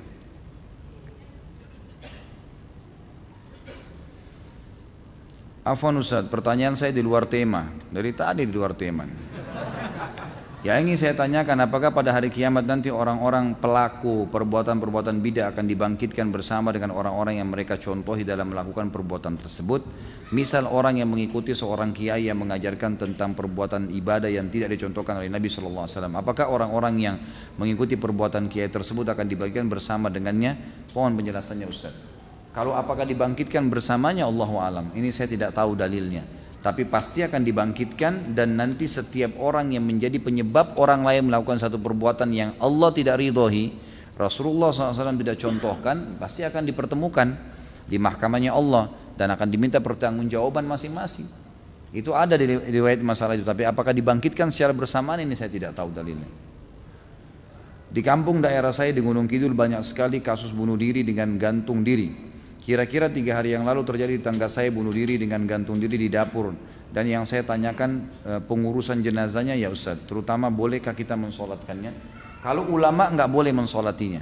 Kalau ulama dianjurkan untuk tidak mensolati orang yang bunuh diri dan orang yang masih punya utang. Karena memang ada hadis yang menjelaskan masalah itu. Ada hadis yang menjelaskan masalah itu. Ini yang panjang-panjang saya nggak jawab dulu ya. Masya Allah ini panjang semua. Jadi para ulama tidak sholat, tapi umumnya muslimin boleh mengerjakan jenazahnya, memakamkannya, dan semoga saja Allah ampuni selama tidak berbuat syirik. Memang dosa besar ya, bunuh diri itu dosa besar, tapi tetap disolatin, diurus jenazahnya. Bagaimana dosa membunuh hewan cecak? Di rumah banyak cecak, membuang kotoran di lantai. Membunuh cecak pahala. Ini bagus pertanyaannya. Saya tadi lupa jelaskan. Jadi ada hewan malah kalau dibunuh dapat pahala. Di antaranya cecak itu, hadis Bukhari, di mana Nabi SAW mengatakan membunuh cecak mendapatkan 100 pahala. Makanya Aisyah punya cambuk khusus untuk mencambuk cecak, dan ulama membahas khusus masalah itu. Orang yang membunuh cecak dengan pukulan pertama mati dapat 100 pahala. Orang yang memukul sampai berapa kali maka akan mendapatkan dosa, ya dapat pahala sekian gitu kan. Kalau ditanya kenapa, ya itu hikmah dari Allah SWT. Kita tidak perlu tahu kenapanya gitu kan. Karena memang Allah SWT memerintahkan seperti itu. Ya, kita jalankan. Kalau kita temukan nanti hikmahnya, ya Allahu a'lam. Walaupun ada yang mengatakan kan cecak ada manfaatnya Ustaz, makan nyamuk. Ya itu lain. Kita tidak bahas masalah itu, tapi karena adanya perintah agama. Kita sujud ke Ka'bah bukan karena Ka'bahnya, karena ada perintahnya. Bukan karena batunya gitu kan. Nabi Khidir membunuh anak yang sedang dia temuin di jalan bukan karena dia benci anak itu, tapi karena perintah Allah dari situ. Lain. Kita masuk di kancah peperangan membunuh orang kafir bukan karena orang kafirnya, tapi karena perintahnya. Kita disuruh mendakwai seseorang dan kita disuruh membenci keyakinannya, bukan individunya, bukan fisiknya. Maka itu perintah Allah Subhanahu wa taala. Kita puasa tidak makan, ya memang kena perintah Allah, walaupun bukan karena kita benci makanan itu. Jadi difahamin ya. Amalan apa yang dicontohkan Nabi SAW 10 pertama Zulhijjah? Ini sudah saya jelaskan tadi. Saya mau tanya, apabila kita tidak sempat sholat sunnah qobliyah di masjid, lalu saya kerjakan setelah sholat wajib di rumah, hukumnya gimana Ustaz? Boleh saja, asal bukan setelah, sebenarnya boleh ya, hukumnya secara global boleh. Kalau anda sudah sering melakukan amal-amal sunnah ini, misalnya sholat qobliyah rutin dikerjakan, qobliyah duhur, ya, qobliyah asar, kemudian apalah ya qobliyah subuh yang dikenal dengan sunnatul fajr, itu kalau sudah rutin dikerjakan, kemudian satu waktu kita masuk masjid sudah iqamah, maka di sini ulama sepakat mengatakan bolehnya dia kerjakan setelah sholat wajib tersebut, walaupun itu waktu dilarang. Karena ada riwayat Bukhari menjelaskan bahwa Nabi SAW setelah sholat asar beliau sempat berdiri kemudian sholat sunnah, lalu sahabat semua duduk, gak ada yang ikut.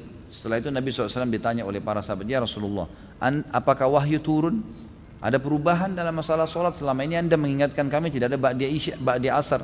Kata Nabi SAW, ini sholat ba'diyah duhur saya, yang saya tadi lupa karena tersibukkan oleh satu kaum yang datang memiliki hajat dengan saya, maka sekarang saya kerjakan. Sama dengan hadis Nabi yang berbunyi, kalau seseorang lupa sholatnya maka dia kerjakan kapan dia ingat. Saat ini saya sedang memulai bisnis herbal untuk nutrisi otak, mohon doanya Ustaz, semoga herbal ini bermanfaat untuk kesembuhan bagi yang mengkonsumsinya. Insya Allah, mudah-mudahan fokus kepada bahan-bahan halal, ikhlaskan niat dengan modal halal, insya Allah Allah berkahi. Mudah-mudahan anda dan semua muslimin yang sedang berusaha diberikan berkah. Ciri-ciri orang munafik itu apa saja Ustaz? Apakah dosa-dosa kemunafikannya bisa terhapuskan dengan taubat? Nabi sudah sebutin kan, kalau dia berkata dia dusta, kalau dia diberikan amanah dia berkhianat, kalau dia berjanji dia mengingkari janjinya, dan kalau dia berdebat dia curang, gitu kan? Nah, dia selalu menggunakan cara-cara curang, cara-cara metode yang haram dalam agama. Maka itu ciri-ciri orang munafik. Jangan terpengaruh dengan namanya, karena pimpinan orang munafik di Madinah namanya Abdullah, gitu kan? Jadi kalau sekarang muncul di TV namanya Muhammad, Yusuf, Ahmad, kemudian benci Islam, itu biasa. Saya sih nggak kaget gitu kan. Ya. Jika seseorang meninggal di hari Jumat, apakah bebas dari siksa kubur? Iya. Jawabannya iya. Memang itu ada hadis sahih riwayat Bukhari menjelaskan masalah itu. Ini teman-teman yang minum, maaf tadi ada saya lihat yang minum dengan tangan kiri ya. Itu tidak boleh dalam agama Islam. Anda dianjurkan minum dan makan dengan tangan kanan. Karena kata Nabi SAW, janganlah kalian makan dan minum dengan tangan kiri, karena syaitan makan dan minum dengan tangan kiri. Saya pernah hadir di majelis ilmunya Syekh Utsaimin rahimahullah, seorang ulama yang luar biasa. Setiap habis sholat tarawih kalau Ramadan waktu beliau masih hidup, itu beliau di lantai 2 Masjid Haram selalu duduk buat halaqah. Dan yang beliau bahas ayat yang tadi dibaca oleh imam. Jadi 30 hari Ramadan itu 30 juz tamat Al-Quran, tafsirnya. Luar biasa gitu. Dan beliau selalu sebutkan ilmu-ilmu. Nah satu waktu saya pas hadir, saya tidak tiap hari tentunya hadir, pada saat itu sempat saya hadir beberapa kali alhamdulillah. Begitu beliau hadir, beliau bilang, saya kemarin sebutkan syair, siapa yang bisa sebutin? Ada satu orang angkat tangan, saya syekh, angkat tangan pakai tangan kiri. Kata syekhnya, karena kau angkat tangan kiri saya nggak kasih kamu kesempatan menjawab. Mestinya juga kan sunnah Nabi tangan kanan. Lalu ada anak kecil yang pakai tangan kanan lalu dikasih kesempatan menjawab. Jadi sampai pada tingkat itu para ulama mendidik kita untuk membiasakan menerapkan sunnah Nabi SAW. Jangan biarkan makanan dan minuman untuk syaitan.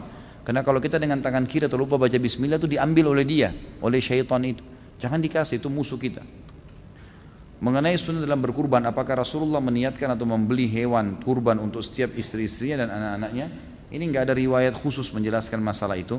Tapi Nabi SAW tadi saya bilang pernah mengatakan ini untukku dan umatku yang belum menyembelih. Setahu saya ulama fikih mengatakan lebih afdal difahamin bahwasanya kurban itu ibadah individual. Jadi kalau misalnya suami punya uang, istri juga punya uang, masing-masing punya tabungan, sampai pada Idul Adha dan mereka cukup membeli hewan kurban, maka dua-duanya wajib mengerjakannya. Jadi secara individu, jangan karena suami sudah kerjakan istrinya menganggap gugur, itu nggak boleh. Ya. Mohon nasihatnya Ustaz, saat ini usia saya 27 tahun dan sedang ikhtiar mencari istri. Ana mencoba meminta bantuan teman-teman yang sudah menikah namun qadarullah belum dapat. Kemudian ana mencoba ikut biro jodoh online. Akan tapi yang menawarkan diri untuk ta'aruf kebanyakan janda. Yang masih gadis malah nggak ada respon. Ya. Sedangkan orang tua ana menginginkan ana menikah dengan gadis dan ana sendiri juga lebih srek dengan yang gadis, terutama yang bercadar. Mohon nasihatnya Ustaz. Saya mau nasihatin apa kira-kira nih? Hah? Ya ikutlah di sini ada teman-teman buka pendaftaran gitu kan. Nggak usah online. Di pengajian kita insya Allah ada pendaftaran dan setahu saya teman-teman laporin ke saya itu kalau akhwatnya sudah lebih banyak mendaftar daripada ikhwah. Ya, jadi lebih banyak sekarang akhwat sudah banyak mendaftar siap menikah dan insya Allah masih gadis. Ini mudah-mudahan ada jodohnya ya. Dosa apa saja yang seorang muslim terancam kekal di neraka? Tolong dijelaskan. Jadi mati dalam keadaan kafir, syirik, munafik, ya.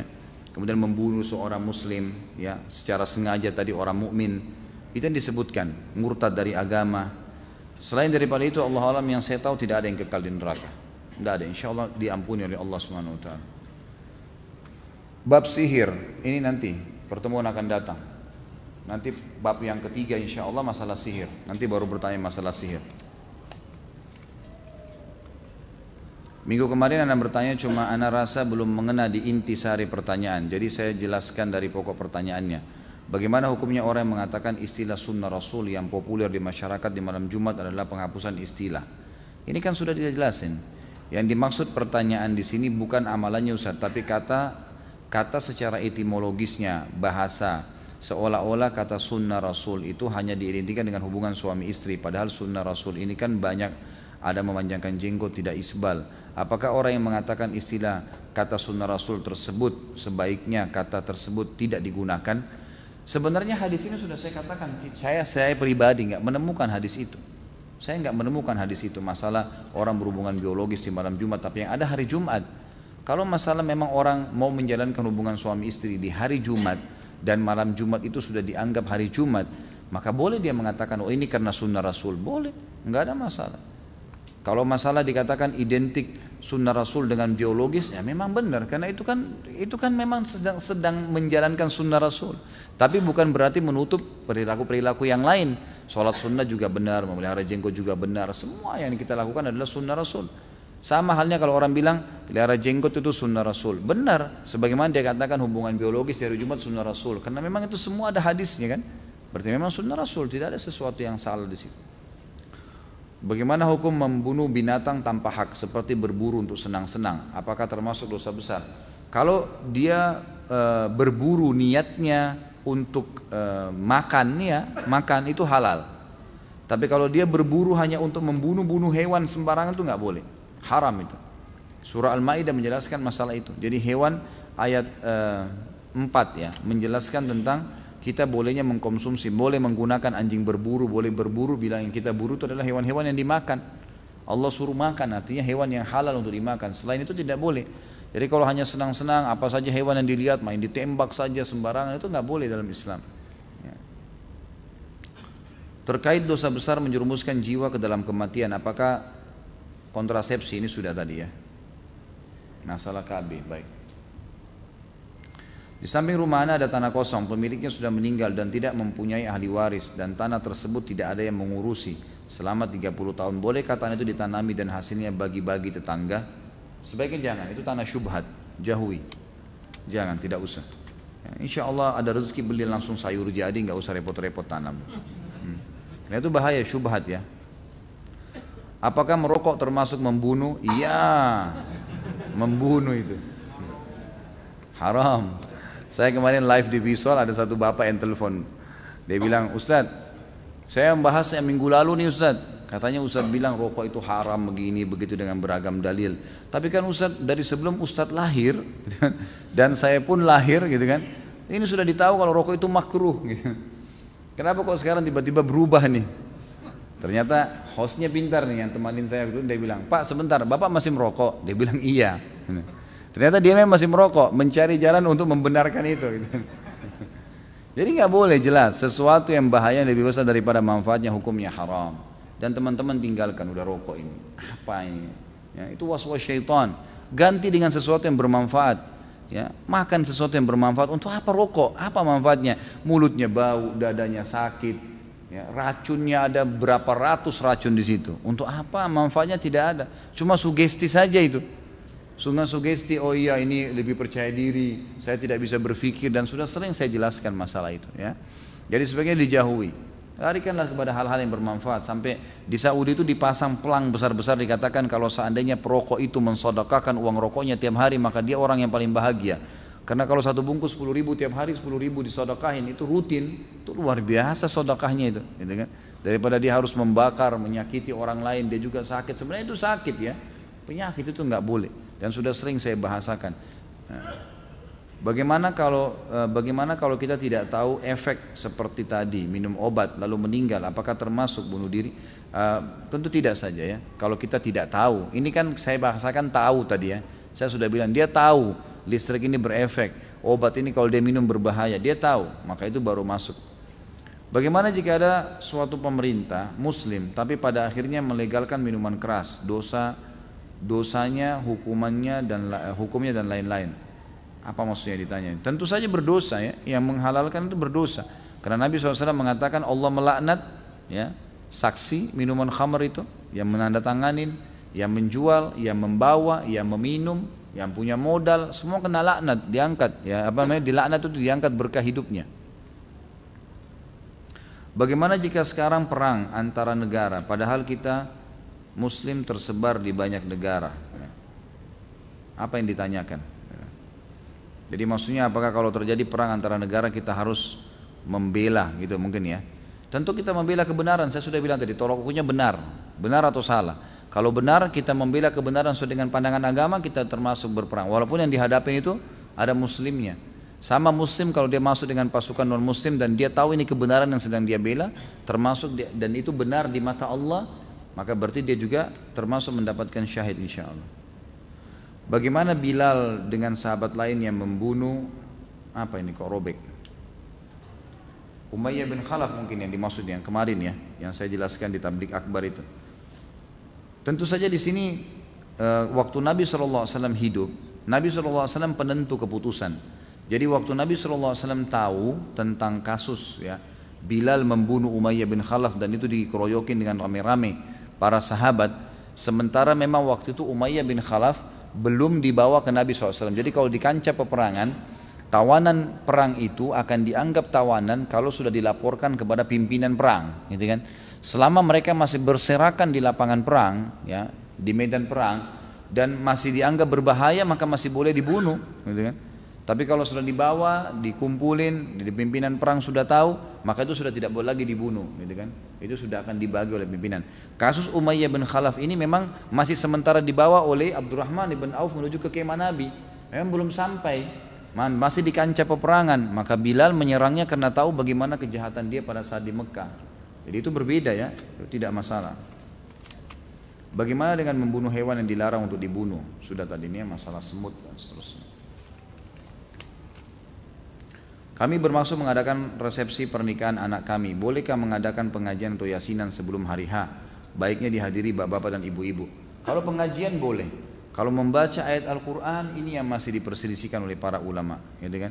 Pengajian boleh. Misalnya pengajian itu majelis ilmu untuk menjelaskan kepada calon mempelai, menjelaskan kepada keluarga-keluarga tentang bagaimana pernikahan dalam Islam, itu dibolehkan. Allahu a'lam, ini yang saya tahu. Tapi kalau membaca surah Yasin secara khusus, membaca ayat Al-Quran secara khusus, ini masih berbicara tentang masalah hukum ada dalilnya atau tidak, gitu ya. Lebih aman untuk tidak dilakukan. Jadi kita sebagai seorang muslim setiap kali ingin melakukan satu perbuatan jangan lakukan kecuali sudah tanya Nabi SAW melakukan seperti apa. Kita punya sejarah kok.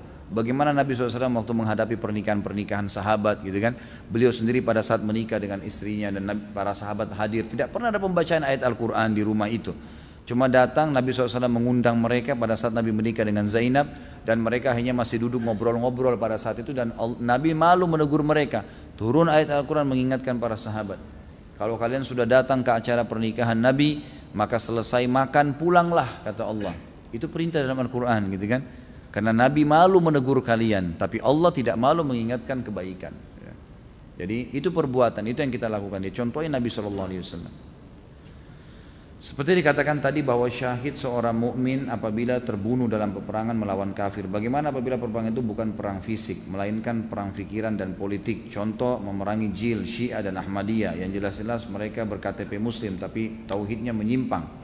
Kalau anda sampai dibunuh oleh mereka, insya Allah itu mati syahid karena membela kebenaran. Pokoknya selama membela kebenaran yang dianggap benar dalam agama, maka insya Allah syahid itu.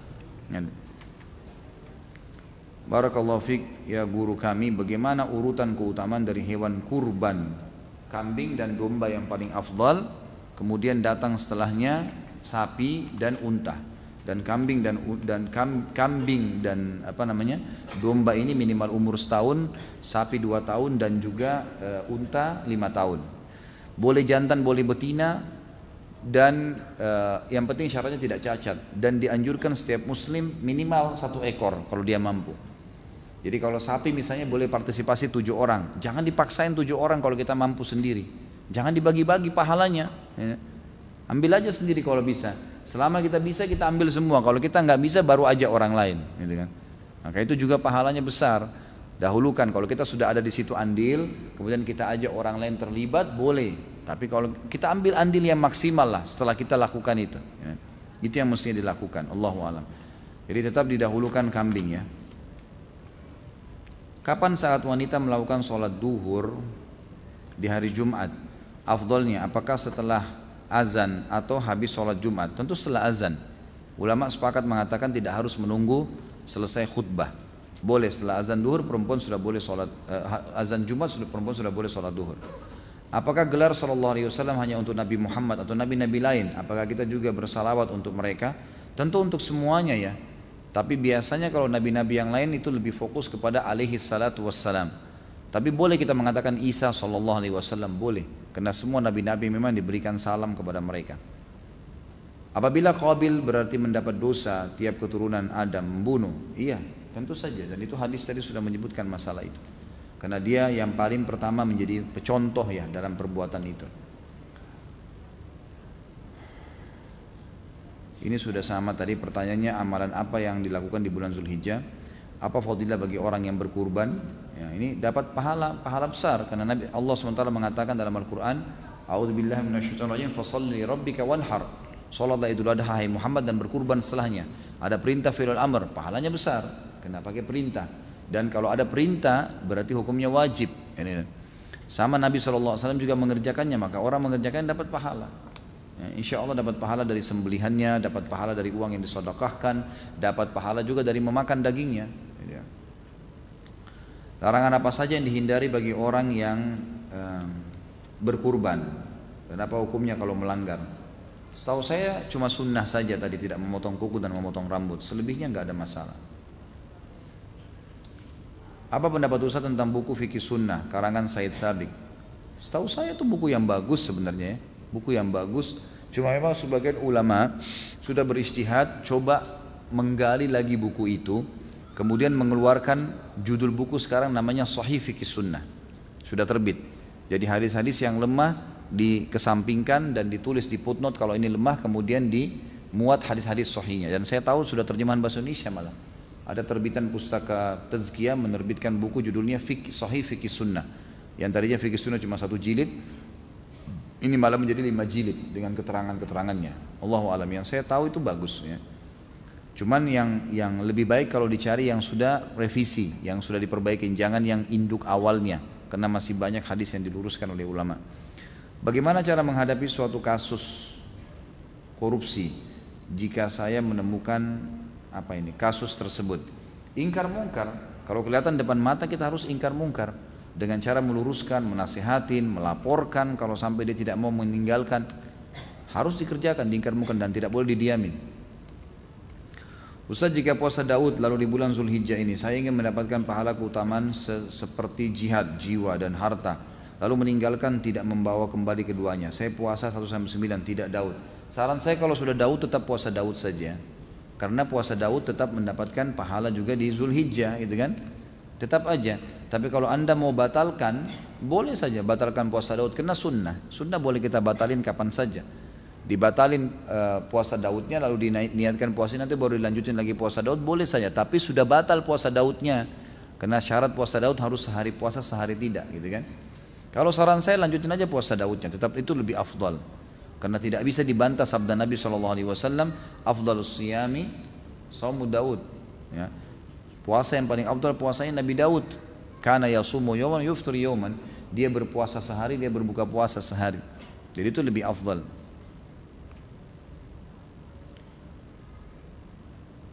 Ini sudah pernah ya, sudah sering ya, kalau yang sudah sering saya lewatkan saja ya.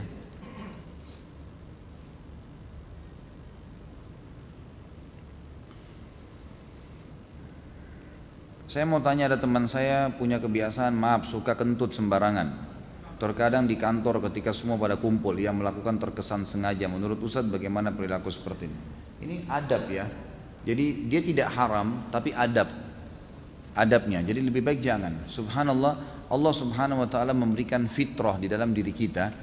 Jadi ada hal-hal yang memang secara alami manusia nggak suka dan itu Allah sudah tentukan sebagai hal yang tidak baik. Misal tiba-tiba orang lewat kita tepukin tanpa sebab, atau kita iseng teriak di kupingnya orang, atau kita ngupil di depan orang, meludah sembarangan. Ya tadi kentut sembarangan. Itu pasti semua orang nilai buruk. Nggak ada orang yang nilai baik, walaupun orang kafir gitu kan. Secara fitrah berarti itu kata ulama masuk dalam adab pergaulan. Harusnya dijauhi. Dan jangan dia bangga dengan perilaku buruk seperti itu masuk dalam bab akhlak ya. Ada bab akhlak itu sebagian dia jaga, lebih baik dia jaga. Karena kata ulama, hal-hal yang berbau akhlak ini adalah bagaimana seseorang menjauhi semua yang manusia tidak suka secara alami. Termasuk tadi buang angin sembarangan, hal-hal yang pasti orang lihat buruk, orang semua nilai buruk walaupun tidak kenal dia. Kalau dijauhi berarti dia punya akhlak yang baik. Dan ingat kata Nabi SAW, tidak ada yang lebih berat di timbangan hari kiamat dibandingkan dengan akhlak yang mulia. Termasuk akhlak sih. Jadi jangan dianggap itu sebuah prestasi, malah ketawa, malah ngakak, malah dia bangga kalau itu dianggap sebagai sebuah simbol dari dia, itu malah tidak baik, harus diubah ya. Siapa kelompok ISIS, Syiah dan Wahabi? Apa fadilah bagi orang yang mati syahid? ISIS tentu kelompok yang mereka membentuk kesatuan, jadi memfokus untuk mendirikan khilafah di Syria dan Baghdad di Irak. Jadi ISIS itu Syria dan Irak gitu kan, untuk mendirikan negara di sana dengan cara-cara yang mereka lakukan. Sampai sekarang yang saya temukan adalah para ulama menegur perilaku-perilaku mereka, dari cara-cara untuk membunuh semua orang yang tidak faham gitu kan. Kemudian banyaknya hal-hal yang sekarang ini terbuka. Ada banyak tulisan-tulisan sekarang, artikel dalam bahasa Arab, foto-foto yang ditemukan.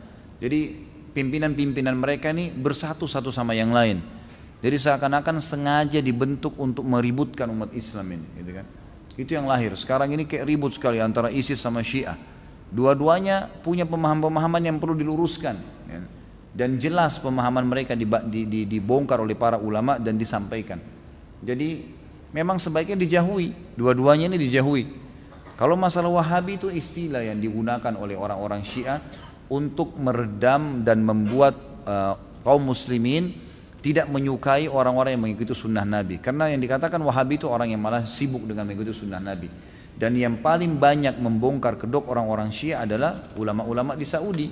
Dan kita tahu sendiri, kita nggak bisa bohongin, tidak bisa dibantah fakta sejarah. Nabi SAW lahir di Mekah, 13 tahun di Mekah, dan dakwah sempurna agama Islam di Madinah. Di mana-mana orang tahu sumber sesuatu itu adalah tempat mengambilnya, gitu kan? Jadi ilmu Islam itu tidak akan pernah berubah. Madinah dan Mekah kan menjadi basis. Nah ulama-ulama sana itu sampai sekarang masih mempertahankan tradisi, mempertahankan sunnah Nabi dari zaman sahabat tabi'in sampai sekarang. masih mereka punya halaqah di Masjid Nabawi, menyampaikan hadis-hadis Nabi, meluruskan kesalahan-kesalahan, dan yang paling banyak membawakan kedok Syiah, ya, dan ini juga kelompok ISIS ini adalah ulama-ulama di Saudi, maka mereka disorotin. Nah, disorotinnya supaya jangan cuman ini saja yang dibongkar kedoknya, mereka juga menakut-nakuti umat Islam ini ada Wahabi nih. Wahabi itu apa? Orang-orang garis keras, fundamentalis lah, teroris lah, dan segala macam istilah, gitu kan. Kalau saya sih nggak usah terpengaruh dengan itu ya. Kalau saya yang penting kita menjalankan sunnah Nabi. Allah Subhanahu Wa Taala sudah mengatakan dalam surah Shaf, Allah akan memperlihatkan agamanya walaupun orang kafir, orang musyrik nolak, kita tetap komit menjalankan, sudah selesai. Bolehkah menjamak takhir sholat maghrib dan isya atau duhur dan asar tanpa ada udzur? Setahu saya tidak boleh. Setahu saya pendapat yang paling kuat itu tidak boleh, gitu kan. Kalau sesekali seseorang menjamak antara duhur sama asar, maghrib sama isya, masuk dalam hadis Nabi SAW pernah menjamak tanpa ada udzur, tanpa ada azan dan tanpa ada banjir, tanpa ada badai, tanpa musafir.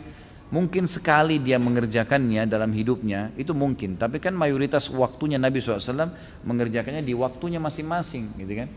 Umumnya yang hadis kita lihat jamak dan qasar ini dilakukan, terutama jamak itu pada saat safar. Pada saat safar, dan kita tahu semua hadis tentang fadilah mengerjakan sholat di awal waktunya, gitu kan. Jadi masing-masing di awal waktu. Bolehkah suami berkurban atas nama istrinya sedangkan dia kepala rumah tangga? Kalau seseorang mau berkurban untuk orang lain atau mengerjakan ibadah untuk orang lain, siapapun dia, suami kah, istri kah, orang tua kah, anak, dia harus kerjakan dulu.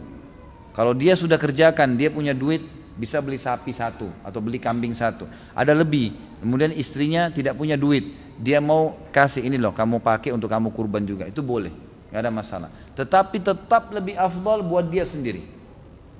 Kita mampu potong 2 ekor, ya 2 ekor buat diri kita sendiri, karena kita memang lebih butuh pahalanya. Kita mampu 10 ekor buat kita semua, nggak usah dikasih ke orang lain. Karena kalau kita punya duit, berarti yang kena hukum wajib adalah kita, istri, orang tua, suami. Kalau mereka tidak punya duit, mereka tidak kena hukum wajibnya, kan itu. Sementara kita lebih membutuhkan pahala itu. Sebanyak apapun ibadah yang kita kerjakan, kita membutuhkan pahalanya, karena nggak ada jaminan sudah diterima semuanya, dan juga memang kita butuh sebanyak mungkin untuk meninggikan derajat di surga, gitu kan? Jadi ulama mengatakan tetap lebih afdal dia dahulukan dirinya. Benarkah membaca surah Al-Mulk setelah sholat isya dapat membebaskan kita dari siksa kubur? Bukan selepas sholat isya ya. Siapa yang membaca, dalam hadis dikatakan 30 ayat dalam Al-Quran yang kalau dia baca, gitu kan, setiap harinya, bukan habis isya, setiap harinya, maka dia akan selamat dari fitnah kubur. Itu yang ada setiap hari. Jadi dianjurkan memang membaca. Pak Ustaz, semisal pilot di hadapan pilihan untuk memasuki awan yang cukup berbahaya atau mencoba kembali ke bandara, asal dengan keputusan apabila balik ke bandara maka jadwal penerbangan akan kacau, sedangkan apabila masuk ke awan maka dapat membahayakan penerbangan. Namun dalam pandangan pilot memasuki awan tersebut adalah pilihan yang lebih baik karena si pilot merasa masih bisa mengendalikan pesawat. Namun yang terjadi ternyata pesawat mengalami kecelakaan dan menyebabkan penumpang meninggal dunia. Apakah pilot tersebut termasuk pembunuh sedangkan pilot hanya salah mengambil keputusan? Subhanallah, sebelum orang mengambil satu keputusan, siapapun dia ya, Allah Subhanahu Wa Taala dengan kemahaadilannya itu selalu memberikan kepada jiwanya ada keputusan yang lebih dominan. Asal dia minta petunjuk sama Allah, Allah kasih dominan. Sebelum dia mengerjakannya, keluar atau enggak ya, nanti akan ada yang dominan, maka dia ikuti yang dominan itu. Kalau di sini dia betul-betul murni tahu sebagai pengalaman, pernah sekali, 2 kali dia masuk ke awan, ternyata awan itu masih bisa ditanggulangin sama dia dan kira-kira hampir sama lah keadaannya. Dia berijtihad, maka dia tidak berdosa.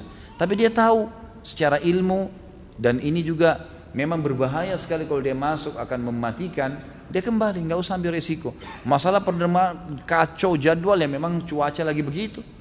Tentu kalau dia mengatakan jelas kalau masuk lebih dominan akan jatuh dan terbunuh. Sementara kalau kembali hanya sekedar jadwal yang kacau, ya kembalilah. Tidak mungkin dia mengorbankan orang kemudian gara-gara nanti jadwal dikhawatirkan kacau di bandara. Orang juga tahu di bandara lagi ada di atas masalah, gitu kan. Orang kalau lagi badai walaupun kacau di bawah, diberikan kesempatan berangkat pun mungkin orang nggak mau, karena orang tahu di atas ini ada masalah. Tentu lebih baik dia kembali. Kalau saya melihat Allahu a'lam lebih baik dia kembali. Kalau dia tahu itu berbahaya dan dia paksakan, maka dia termasuk membunuh. Nggak boleh kan gitu. Bagaimana Islam memandang eksekusi hukuman mati yang dilaksanakan oleh pemerintah Indonesia dalam aturan perundang-undangan saat ini, seperti contohnya hukuman mati yang dilaksanakan kepada para tersangka pelaku pengedar narkoba beberapa waktu yang lalu? Apakah itu termasuk dalam pasal pembunuhan dalam dosa besar? Tentu saja tidak, ya. Tidak, setahu saya tidak, karena itu termasuk dalam firman Allah Subhanahu wa taala, orang-orang yang membuat kerusakan di muka bumi, maka itu boleh dibunuh dalam Islam. Cuma memang proses pembunuhan Islam kan ada kisos, ya, dipenggal kepala. Sebagian ulama fikih mengatakan kisos kepala ini apakah hukumnya mutlak pakai pedang atau boleh dialihkan dengan cara yang lain, gitu kan? Itu khilaf diantara ulama tentang masalah itu. Tapi ada pendapat yang mengatakan intinya dia dieksekusi mati. Sebab kalau dia mati maka akan selesai kejahatannya, gitu kan? Sebuah negara melakukan dengan penembakan maka itu bukan berarti membunuh, bukan dosa besar. Pemerintah nggak berdosa karena memang eksekusinya harus begitu. Apalagi memang dalam hukum syar'i orang yang sudah menyebar kerusakan memang dipenggal, gitu kan? Memang dibunuh. Maka itu insya Allah tidak ada masalah. Tapi lebih sesuai dengan sunnah kalau dia pakai kisos, ya, dengan pedang. Mengenai puasa di awal bulan Zulhijjah, apakah pelaksanaannya ini sudah tadi, ya? Tinggal 5 menit, 10 menit lagi. Afwan di luar tema, ya. Apakah bisnis yang dijalankan oleh Abdurrahman ibn Auf selain dari usaha dalam perdagangan, mengingat banyaknya pendapatan beliau pada saat sebelum dan sesudah hijrah ke Madinah? Setahu saya cuma perdagangan. Beliau fokus perdagangan, tetapi perdagangan yang diikuti dengan modal yang halal, kejujuran, dan juga bersedekah. Itu kata kunci, dan sudah panjang lebar kita jelaskan. 5 jam tabligh akbar. Kembali mendengar ceramahnya insya Allah akan dapat jawaban. Berdasarkan materi yang Ustaz sampaikan hari Ahad kemarin, Abdurrahman bin Auf pernah mensedekahkan 1 peti emas, bahkan sampai 2 peti emas. Yang ingin saya tanyakan, pada saat itu kemanakah penyaluran sedekah atau zakat pada zaman pemerintahan Nabi SAW di Madinah? Apakah hanya disalurkan pada masyarakat sekitar Madinah saja, mengingat banyaknya sahabat Nabi yang bersedekah dan jumlahnya tidak sedikit? Setahu saya di sekitar Madinah pada saat itu, di sekitar Madinah. Dan memang saya sudah bahasakan waktu saya bahas tabligh akbar itu, Abdurrahman bin Auf, ya, sampai-sampai masyarakat Madinah merasa hartanya dia adalah harta mereka. Karena hartanya sepertiganya dipakai untuk bayar utangnya mereka, sepertiganya untuk memenuhi kebutuhan mereka, sepertiganya lagi untuk cadangan kalau mereka butuh sesuatu. Terus begitu Abdurrahman lakukan dengan sedekahnya yang sangat banyak. Sampai di Madinah tidak ada lagi kesusahan pada saat dia masih hidup. Makanya waktu dia meninggal, Sa'ad bin Waqqas radhiyallahu anhu mengatakan, telah pergi gunung. Dia ini luar biasa ini yang pergi ini, yang meninggal ini betul-betul yang tadinya memenuhi semua kebutuhan umat. Apakah hak waris seseorang yang membunuh karena lalai menjadi hilang? Seperti yang tadi dicontohkan, seorang istri lalai tidak segera mengepel lantai yang basah sehingga suaminya terpeleset dan meninggal. Setahu saya tentu tidak, ya. Tidak hilang hak warisnya dia insya Allah. Karena ini memang kelalaian, gitu kan, kelalaian. Ada bahasa sendiri ulama bilang kalau dia sengaja ngambil pisau, dia sengaja menusuk, itu lain bahasannya. Itu pun masih dibahas oleh ulama, tidak ada hubungannya dengan warisan. Bagaimana hukumnya orang-orang yang membunuh dengan sihir dan perantara jin? Sama saja. Berarti dia membunuh, kan? Dia membunuh di sini. Bagaimana hukumnya, nanti kan kita bahas juga insya Allah di bab yang ketiga masalah sihir nanti. Bagaimana hukumnya apabila ada orang yang membunuh dengan ain? Apakah hukum kisos berlaku padanya? Tentu tidak, karena ain tidak kelihatan. Kisos itu dipenggal kepala berlaku pada saat memang kelihatan juga dengan fisik, ya. Kalau ain itu kan dengan mata dia panas, hasut, kemudian orang jadi sakit gara-gara itu. Kata Nabi SAW, mayoritas umatku meninggal disebabkan karena ain, hasutnya seseorang. Tapi itu tidak ada kisosnya, karena tidak kelihatan dia memenggal atau dia menusuk orang, kan gitu. Dia cuma dengan mata hasutnya, orang tidak tahu, maka tidak ada kisos bagi dia. Bagaimana hukumnya membunuh perampok yang sedang kabur karena gagal merampok? Contoh, seorang perampok ketika melakukan aksinya gagal lalu kabur, sementara orang yang dirampok mengejar dan berhasil membunuhnya. Tentu kalau orang sudah lari, gitu kan, lari dalam arti kata tidak ada sesuatu yang diambil, sebaiknya jangan dilakukan. Mungkin ditangkap, mungkin ini ya, gitu kan. Tapi kalau dia belum melakukan, maka itu lebih baik tidak ada eksekusi baginya. Allahu a'lam, gitu. Karena pernah ada sahabat Nabi, waktu itu dia melakukan satu perbuatan dan hukumnya dirajam. Zina, ya, dia sudah menikah, dirajam. Waktu sementara dirajam, dia sempat kesakitan dan dia lari. Lalu ada seorang sahabat mengejarnya. mengambil batu besar memukul kepalanya akhirnya mati. Lalu kata Nabi SAW, tidakkah kalian biarkan dia lari? Mudah-mudahan dia taubat dan akhirnya Allah menerima taubatnya. Kata sebagian ulama, keluar sebuah hukum di sini, kalau sebelum atau sementara eksekusi terjadi dan dia mau taubat maka itu diberikan, atau sebelum dia melakukan kejahatannya lalu dia sempat lari, dalam arti kata sudah ada efek jerah, maka sebaiknya dibiarkan, atau kalau bisa ditangkap. Walaupun ada pendapat ya, berhubungan dengan pertanyaan tadi, ada pendapat ulama mengatakan kalau jelas-jelas dia masuk rumah, dia menjahat, kemudian dia lari, kemudian dikejar dan terbunuh, maka itu berarti yang sedang dihukum, yang sedang membunuhnya tidak berdosa. Dia tidak berdosa, tapi sebagian tidak dia lakukan. Bolehkah melaksanakan kurban tetapi masih punya utang di bank? Mohon solusinya. Bolehkah kurban dengan menggunakan uang hutang atau pinjaman? Tentu saja boleh kalau kita masih punya utang. Bolehkah kita berkurban? Bolehkah kita akikah? Boleh, asal pada saat tiba masa pembayaran utang kita bisa membayarnya. Misal antum masih punya KPR, KPR ini harus dibayar 10 juta lagi, setiap bulan 1 juta.